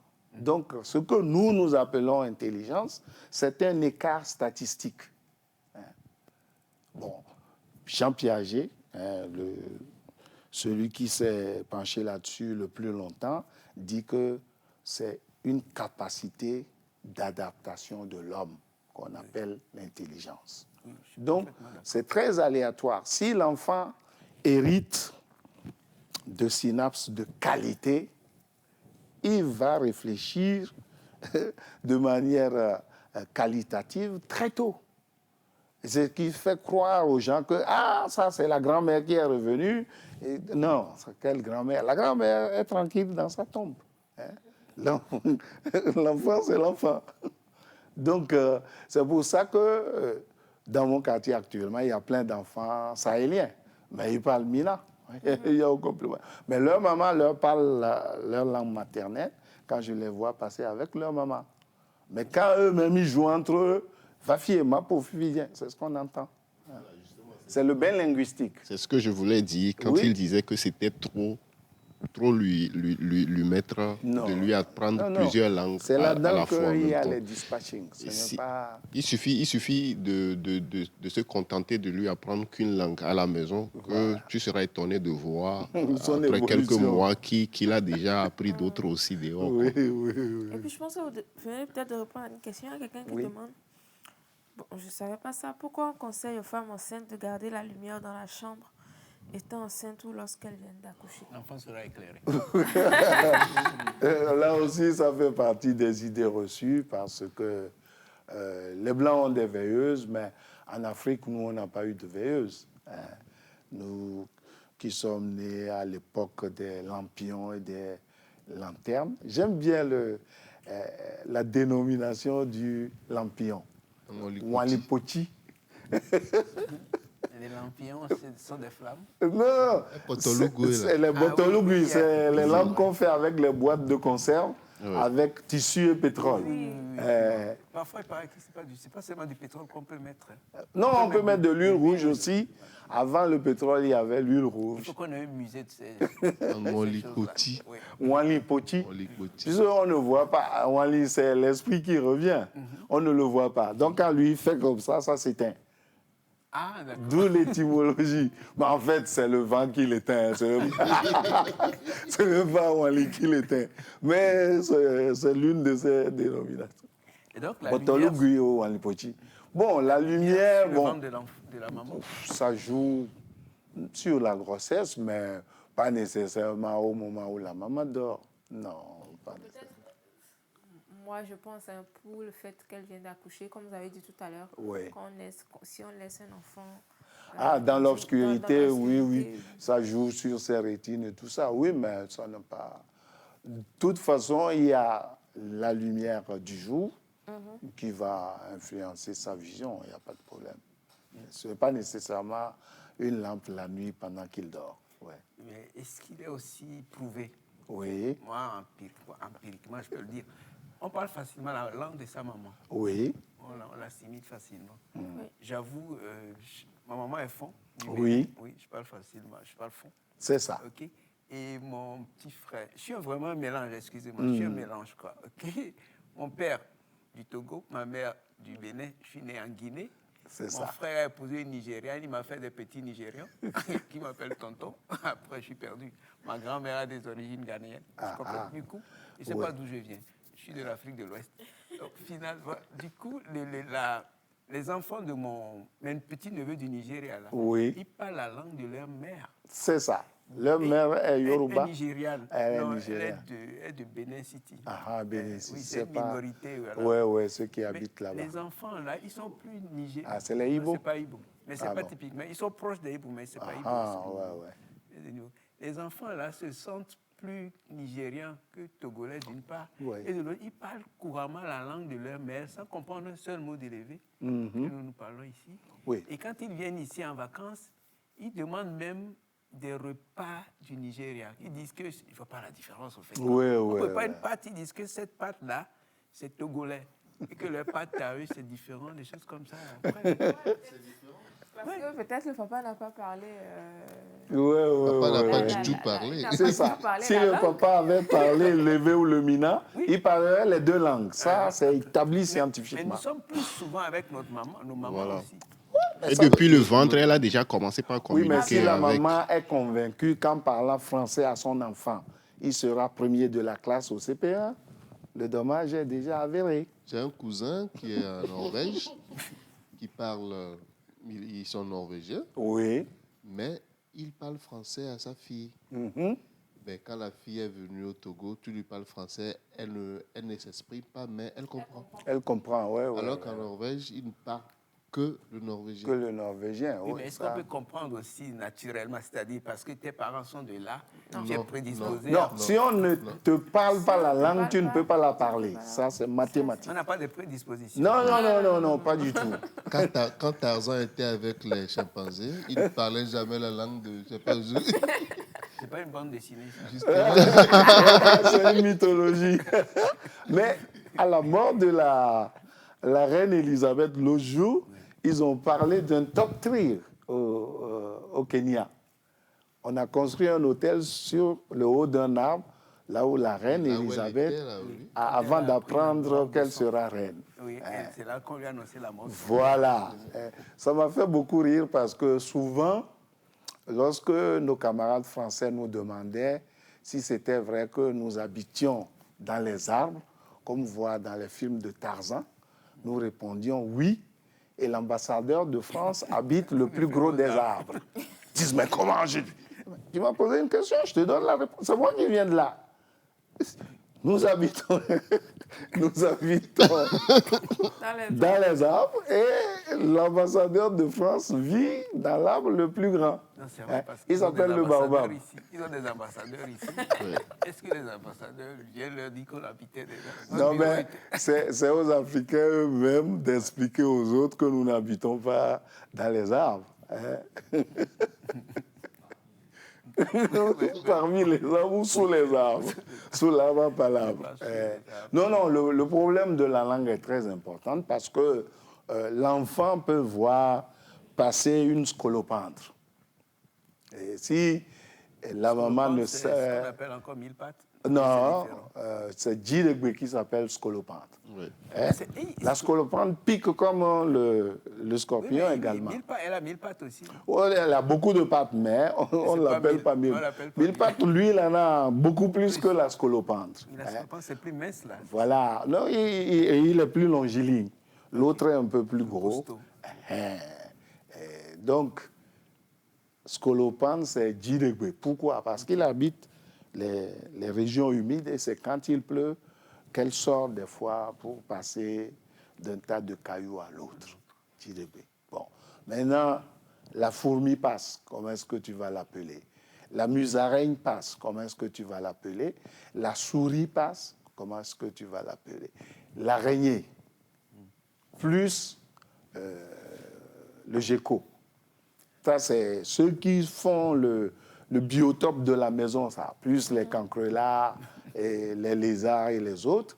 Mais il faut que l'enfant connaisse ces gens-là dans sa langue. C'est plus facile pour lui de l'apprendre plus tard. Je ne parle pas des cils et des sourcils, puisque maintenant, il y a des faux cils en crayon noir seulement. On a rasé les sourcils. Je voulais vérifier. Gazui, Adaba. Donc, c'est une bonne chose pour l'enfant qu'il sache ces noms-là avant d'aller à l'école. Mais ce n'est pas évident. Tout ce que vous avez cité là, c'était en français. Non. Si tu veux que je les recite en mina. Scolopendre, Djidegbe. Yep. Kakaraka, Cancrela. Kakaraka. Est-ce que c'est Kakaraka? Est-ce que c'est vraiment... Non, j'ai dit qu'on a fait des emprunts à d'autres langues. Okay. En fait, Kakaraka vient de l'allemand Kakerlaken. Ah, tu vois. C'est pas une histoire drôle. 1884-1914. Nous avons été en contact avec les Allemands. Oui, toutes les langues. Oui. On était où? On était à Kakaraka. Cancrelaka. On était à la fourmi, à Didevi. Oui. Mais vous savez qu'il y a 4000 espèces de fourmis sous terre. Et je vous apprends qu'aujourd'hui, ils ont dit qu'on a 20 millions de milliards de fourmis dans le monde. Mais voilà. Tu sais, les Blancs, ils ont même une formule pour compter les grains de sable à la plage. Il faut les croire. Le Google. C'est très récent. Oui. Ils en ont parlé ce matin. Ils disent qu'à chaque être humain correspond 2,5 millions de fourmis. Oui. Oui, tu diriges 2,5 millions de fourmis là où tu es là. Oui. C'est mon oncle qui demandait comment la fourmi fait-elle pour savoir qu'il y a du sucre à l'étage. Bon, fourmi, à Didevi. Ensuite, nous avons 1000 pattes. 1000 pattes, lui, je ne me rappelle pas son nom. Voilà. Parce qu'il n'est pas fréquent dans la maison. Il faut sortir avec les... Arliran, voilà. Merci. Mais curieusement, il y a Arliran P aussi. Donc 1000 pattes, Arliran. Oui. Ensuite, nous avons Yevi. C'est l'araignée, Yevi Golotwe. Il est souvent dans les contes. En plus, nous avons Yedo. C'est la toile d'araignée. Ça veut dire... Edo. Le filet qu'on appelle Asabou. C'est l'épervier. Celui qu'on tourne avec du plomb là, et on lâche, ça s'écarte là, ça s'appelle asabou. Okay. Mais pour fabriquer ce asabou, vous avez assa, vous avez aya et le fil eka. Ça, je parle de chez moi. Moi, je suis né entre la mer et la lagune. Donc, ensuite, il y a les oiseaux, heavy, il y a des noms, il y a tintinvi, il y a peplelou, il y a aloe qui est alouette. La nuit, quand il y a alouette, il y a les chauves-souris à goutot. Ensuite, qu'est-ce qu'on voit? Il y a voir le corbeau qui est blanc-noir. Aquafion. Vous voyez? Donc, l'enfant... Le hibou, c'est azéhé. On l'associe souvent dans plusieurs cultures aux sorciers. C'est pourquoi on l'appelle l'oiseau de la sorcellerie. Azéhé. Et le pigeon? Le pigeon, c'est Ahoné. Ahoné sous, Ahoné non. Ahoné. Homiatre, c'est le gecko. Donc, vous voyez. Le gecko, je le respecte. Mais il paraît qu'il est très dangereux. Hein. Si jamais il tombe dans la nourriture, les gens meurent immédiatement. C'est un véritable poison. Mais il y a une autre information. Il paraît que si vous enfermez un gecko et un scorpion dans un bocal et que le scorpion pique le gecko, le tonnerre doit gronder. Oui. Maintenant, il faut réussir à avoir les deux pour les mettre en contact. Non, mais à propos de ces faits un peu miraculeux, là, et on parlait de la reine tout à l'heure, on l'appelait la reine météo, enfin, en anglais, quoi. Parce qu'il Quel est le terme anglais? C'est Weather Queen. Ah oui, la reine météo. Oui. Weather, c'est le temps, le temps qu'il fait. Oui. Et il paraît que chaque fois qu'elle doit faire une manifestation, quand elle doit sortir, là, s'il doit aller quelque part à Buckingham, je sais pas, s'il pleut, qu'il pleuve ou pas, enfin, quand il pleut et que le moment de sa sortie arrivait, il paraît que la pluie cessait. Oui, avant... Elle a tellement marqué avant, dans les palais royaux, il y avait des astrologues qui pouvaient... les ancêtres des météorologues, c'était les astrologues. Eux aussi pouvaient déterminer le temps qu'il ferait. Maintenant, dans nos royaumes modernes, il y a les devins, qu'on appelle les Bokono, prêtres de la RTA, religion traditionnelle africaine, et non pas féticheurs. Non. Féticheurs, c'est un terme péjoratif que les Portugais ont introduit en Afrique. Fétichio, ça veut dire motte de terre. Du coup, et ça renvoie à l'Egba. Vous voulez dire que ils ont provoqué l'arrêt de la pluie ou quoi? Parce que les dates de ces cérémonies sont prévues de longue durée. Oui. C'est de longue date que c'est prévu. Dans notre savoir endogène en Afrique, on peut provoquer la pluie et on peut l'écarter également. Provoquer la pluie, les Blancs le font en bombardant les nuages avec les cristaux de sel. Oui, quand on veut qu'il pleuve quelque part. Voilà. Les Chinois aussi le font. Oui. Bon, ça, c'est le côté scientifique. Le côté africain, je sais qu'il y a des noix de coco dans les transistors de la chose. On peut provoquer la pluie et on peut l'écarter. Il y a des collègues géographes climatologues qui s'étaient penchés là-dessus. Malheureusement... Il paraît qu'un vieux a fait venir des menuisiers de Lomé pour Rothschild. Ils ont fait la toiture de sa maison. Oui. Et bien, avant de leur payer, le vieux dit, attends, je vais tester l'étanchéité du toit. Oui. Et il a commencé par pleuvoir. Oui. Au bout de 10 minutes, il ressort et dit, bon, c'est bon. Je peux vous payer. Oui. Et les menuisiers étaient étonnés. Non. J'ai un collègue dont j'ai perdu la trace. Malheureusement, il s'appelait Bokono Djanta Eustache. Il était géographe climatologue, comme notre ancien Premier ministre, Glassou. Il est géographe climatologue. C'est lui qui faisait des recherches sur les faiseurs de pluie. Et il m'a dit qu'à Accra, quelqu'un a fait pleuvoir rien que sur sa maison. Ce n'est pas dans le quartier, juste sur sa maison. Parce qu'on peut faire pleuvoir sur le quartier quand il y a des rivalités de tam-tam. Il y avait le tam-tam qu'on appelait halo, qui était le fait de tourner en dérision les gens d'autres quartiers. Donc, quand il y a des gens plus doués que d'autres, le jour où ils veulent faire leur tam-tam, on leur envoie la pluie. Même si ce n'est pas la saison de pluie. Non, on ne commence pas une affaire de saison. Possible. Normalement, ça existe dans toutes les civilisations. Oui. Ça existe dans tous les villages où je peux dire... Chez nous, par exemple, ça existe aussi dans des tribus. On peut dire cette maison, c'est la maison qui gère le côté pluie. Quand dans le village, il ne pleut pas, on sait qu'il doit avoir un prêtre dédié à ça. Qui a bloqué les choses. Qui peut parler ou bien qui peut provoquer la pluie ou bien qui peut... Ça, je ne suis pas très convaincu. Non. Avec tous les problèmes que nous avons parfois pour les agriculteurs, parce qu'il ne pleut pas, ils sont... Non, c'est parce que l'État ne leur fait pas appel. Je rappelle que sous Kérékou 1... Il peut pleuvoir sur sa plantation. Non. L'État ne va pas tout faire. C'est vrai, s'il te plaît. Oui. Lorsque Kérékou a voulu introduire au Bénin le marxisme-léninisme athée, il a fait emprisonner tous les faiseurs de pluie. Il l'avait fait emprisonner.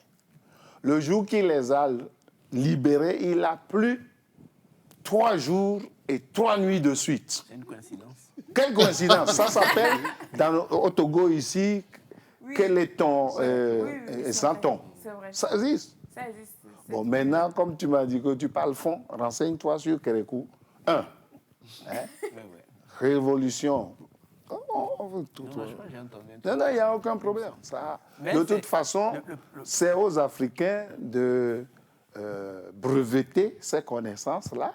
Et puis bon, on n'a pas besoin d'avions pour aller bombarder les nuages. On met notre transistor par terre, il pleut, et si nous ne voulons pas qu'il pleuve, nous écartons les nuages qui vont apporter la pluie. Il y a 2 types de pluie. Il peut pleuvoir en précipitation, mais il peut même des cristaux de neige aussi. Oui, mais à partir de rien, c'est ça mon problème. Ce n'est pas la saison de pluie. Et on nous dit qu'il va commencer à pleuvoir subitement. À partir de quoi? Bon, on va vous chercher un faiseur de pluie. Et puis, bon... Non, pas pour moi. Moi, c'est pas grave. Non, le problème, c'est qu'on souffre parfois de manque de pluie, là. Parfois, il n'y a pas de pluie, on se plaint. Et puis on me dit qu'il y a des gens qui maintenant, quand il y a manque de pluie, une fois j'étais au niveau de Toglekopé, et j'ai vu il y a un rituel qui se faisait. Voilà. Et je me suis permis d'aller demander ce qui se passait. Et puis ils me disaient que la rivière a été souillée. Voilà. Donc c'est qu'il y a il y a des pratiques qui empêchent la pluie d'une manière naturelle de tomber. Oui, ça veut dire que si c'est des pratiques, nos comportements qui amènent la pluie à cesser, les faiseurs de pluie n'ont pas le droit de faire venir la pluie. C'est ça. Ils n'ont pas le droit de faire venir la pluie. Non. Ils ne peuvent pas. Ils peuvent, mais ils ne doivent pas. Donc, on doit faire des cérémonies d'abord. Oui, il faut d'abord croire que ce sont nos comportements qui font qu'il ne pleut pas. Oui, regarde, par exemple. Ça revient Non, il faut d'abord croire en cela. Oui, ce que je dis, c'est vrai. Elle est réglée par des saisons. Non, ce que je dis, par exemple, moi, j'étais à Katanga, au niveau du port de pêche. Oui. La femme ne doit pas mettre le pied dans l'eau là-bas. C'est ça, quand elle a ses règles. Oui. Non, à Katanga, aucune femme vendeuse n'a le droit de mettre le pied dans l'eau. Voilà. Justement, je n'ai pas poussé la curiosité. C'est interdit par le rituel des pêcheurs. Oui, c'est ça. Maintenant, c'est que dans une ville, il y a des choses qu'on ne devrait pas faire. Ça rentre dans la croyance et dans la culture. Voilà. Par exemple, peut-être un exemple bête, déféquer et puis jeter dans l'eau. Oui. Oui, je suis d'accord. Ou bien faire l'amour par terre. C'est interdit. Donc, avec la ville qui s'étend à la population, chacun fait ce qu'il veut. Voilà. Et ça agit indirectement sur la nature. C'est ça. Maintenant, ceux qui croient pensent que ce n'est pas un dérèglement climatique dû au réchauffement, effet de serre et autres, mais c'est nos comportements nous-mêmes qui amènent à ce genre de... Ce sont nos comportements aussi qui créent les dérèglements.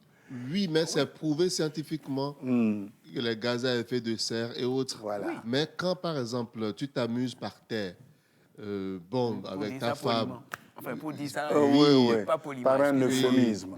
Vous voyez de n'importe quoi un peu partout. les fleuves aussi. Il faut prouver le lien qu'il y a avec ceux-là. Non, mais de toute façon, Servet, ne t'en fais pas. Nos collègues ont rassemblé tout ça dans un ouvrage qu'on appelle Le savoir endogène. Je vais te le passer, tu vas lire. Bien voir ça. Comment on peut retrouver des pelotes de fil à la place du fœtus dans le ventre des femmes.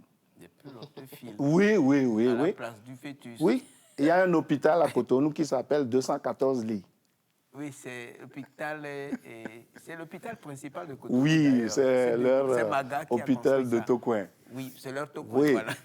Les témoignages... Non, je vais te passer l'ouvrage, parce que ce n'est pas parce que j'y crois, mais il y a d'autres collègues, on l'a dit ce matin, on peut avoir les mêmes idées. C'est gros, hein, c'est épais, mais J'ai tu vas observé ses yeux.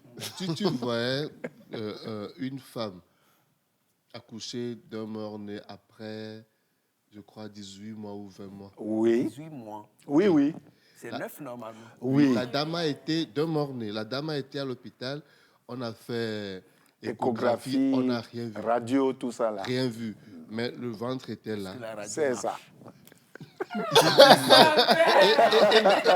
Et maintenant, ailleurs pour je- vérifier. Je vous explique. Et maintenant, Je vous écoute.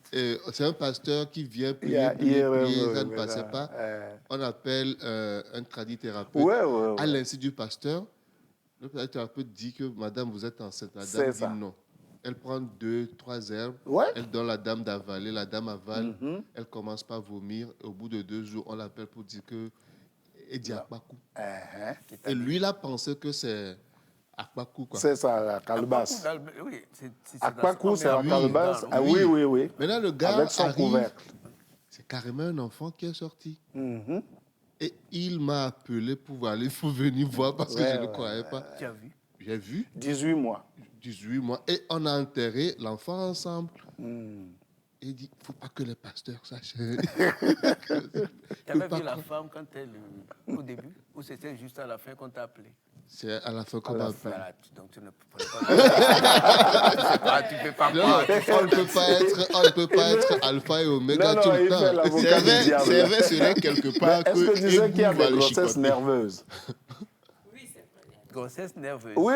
Ça dit que c'est nerveux. C'est-à-dire que la femme a tous les symptômes d'une femme enceinte, y compris le ventre qui a une certaine rondeur, mais il n'y a rien à l'intérieur. C'est ce qu'on appelle grossesse nerveuse. C'est pas le fibrome. Bon, maintenant, non, fibrome, ça, c'est autre chose. Avec Internet, à la maison, tu peux vérifier. Tu mets grossesse nerveuse, tu auras l'explication. Il croira à ça parce que ça existe sur Internet. Non, oui, sur Internet, Non, je suis encore plus sceptique avec Google. Hein. Non, moi, Avec j'aime Google. bien, j'aime bien quand il y a un lien quoi, direct. Visible. Oui, Oui, mais À part là, ça, moi, Je ne dis pas que c'est faux, mais j'aurais voulu être convaincu. j'incrimine Pas d'autres arguments plus solides. quoi. J'incrimine les gouvernants africains parce qu'on peut faire un festival annuel de ces phénomènes paranormaux. Des gens qui marchent sur l'eau, des gens qui peuvent vous faire du colico dans du percal en mettant du feu là-dessous. Ça se faisait au village avant. Quelqu'un qui t'envoie les abeilles te chasser. À Voilà, moi. au tribunal. À moi. Pourquoi? Non, c'est pour que le procès n'ait pas lieu. Il y a ça aussi, il paraît qu'on envoie des abeilles. Oui. J'ai arrêté d'être gardien de Gaulle, c'était ça. On t'a envoyé des abeilles? Oui, on a joué un match c'était contre les agriculteurs, c'était un 1er mai. Donc, c'était les élèves Contre les agriculteurs, oui. J'ai pas fait 10 minutes dans le poteau. Hein. Ah bon? Ils t'ont envoyé des abeilles Oui. de leur champ. Ça, c'est des abeilles mystiques. Et, Pas... et bizarrement, ça ne poursuivait que moi. Sur les... J'ai rencontré un monsieur comme ça. Il a des abeilles sur son baobab. Oui. Et puis il me dit, ouais, c'est là, je peux les C'est un commander. protecteur, oui. Et quand quelqu'un vient m'embêter, je dis à mes enfants, Allez, allez vous Non, protéger. Débarrassez-moi. ça c'est prouvé. Hein, parce que quand nous parlons aux animaux, quand nous parlons aux oiseaux et tout ça, là, qui sont proches de nous, Ils comprennent. Ils comprennent. Oui, je vais donner encore l'exemple de la reine, là, dernièrement. oui. Elle a des, comment on appelle ça, on fait du miel, là. Elle a des trucs propres à elle, quoi. Comment on appelle ça? Là où les ruches. Merci. Ah, les ruches, oui. Les ruches, thank you. Et puis, quand elle est morte, là, celui qui lui tire les miels C'est ça. est allé parler aux abeilles. Il faut dire que maman est partie. Voilà, et il a entouré le truc d'un tissu noir. Oui. C'est comme vous l'avez Pour faire dit. le deuil. oui. Voilà. Et quand nous mettons notre âme ou bien notre esprit dans ce qui est proche de nous, Ouais, même les animaux et ouais, tout ouais, ça, là, ouais. franchement, on a un effet sur eux, quoi. C'est ça. Oui. Même votre chien à la maison, Ouais. si vous les Oh, parlez, il vous comprend. ils sont champions, Voilà. le chien, le chat. Oui. Bon, moi, c'est l'exemple du manguier que je donne. Lorsque, surtout le gouverneur, Il n'est pas vivant. il ne Donc, produit pas vite. Oui, Mais quand tu lui dis, je vais te couper, tu lui donnes 2 ou 3 coupes. Après, il se met à... Oui, il y a des arbres fruitiers, quand ça ne produit pas et que tu lui donnes des coups de coucou, ça produit.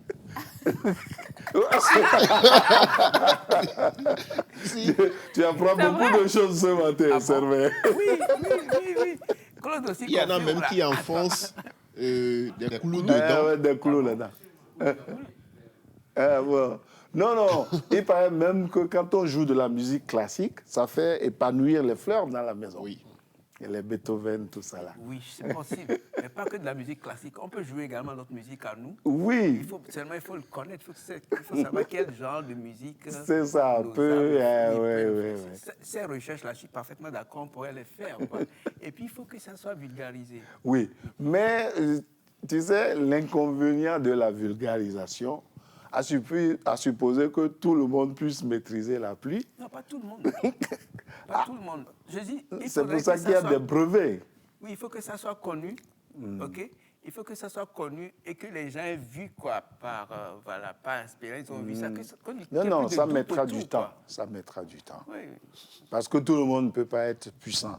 Il faut qu'il y ait des puissants d'un côté et les faibles de côté, et puis au milieu, les entre-deux. Non, c'est qu'il faut que les faiseurs de pluie, que les enfants des faiseurs de pluie aient également la possibilité de faire de la pluie. C'est ce que moi, je voudrais dire. C'est possible. Mais en même temps, il y a assez de limites entre la nature et l'humain. C'est vrai que la complicité, c'est possible, mais il y a des limites. C'est comme le professeur disait tout de suite, ou c'est Gracia qui disait qu'il peut y arriver qu'il ne pleuve pas, que le faiseur de pluie ne puisse pas le faire non plus. C'est ça, parce qu'il y a tel problème qui n'est pas résolu. Voilà.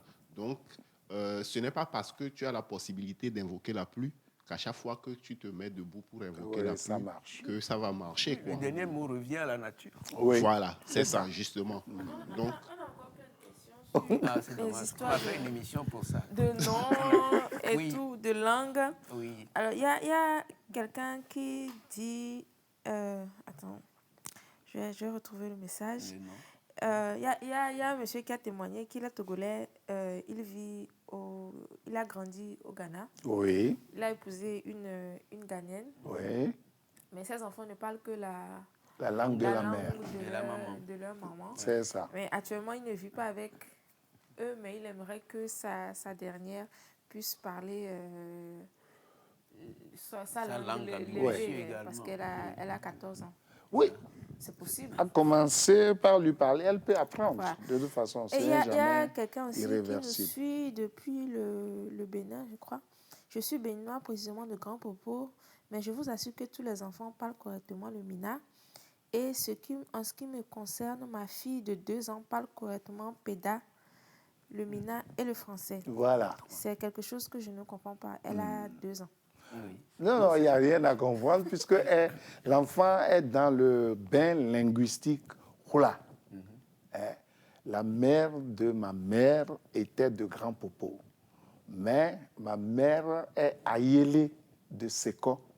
Moi, j'ai parlé Mina. Elle aurait pu me parler le Khouagbé, que j'aurais pu parler le Khoula également. Bon. Merci infiniment. Voilà, on était parti de... Dernière question, il y a quelqu'un qui demande si on peut se mettre en couple en fonction du jour et du mois de naissance. Oui, là, il va voir ça après avec sa femme.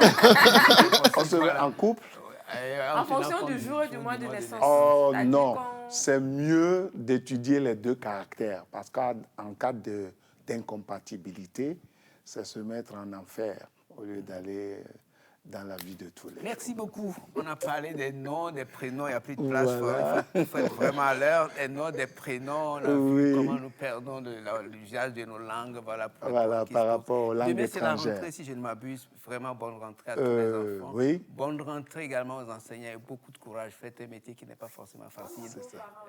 Voilà, aux parents également, bien sûr. Et puis merci à Nimchala, à Gao Jean, Kouadak Melka, Lamboni Claude, à Kota Simon et à Issifou. Merci à vous tous. Il est 10h07.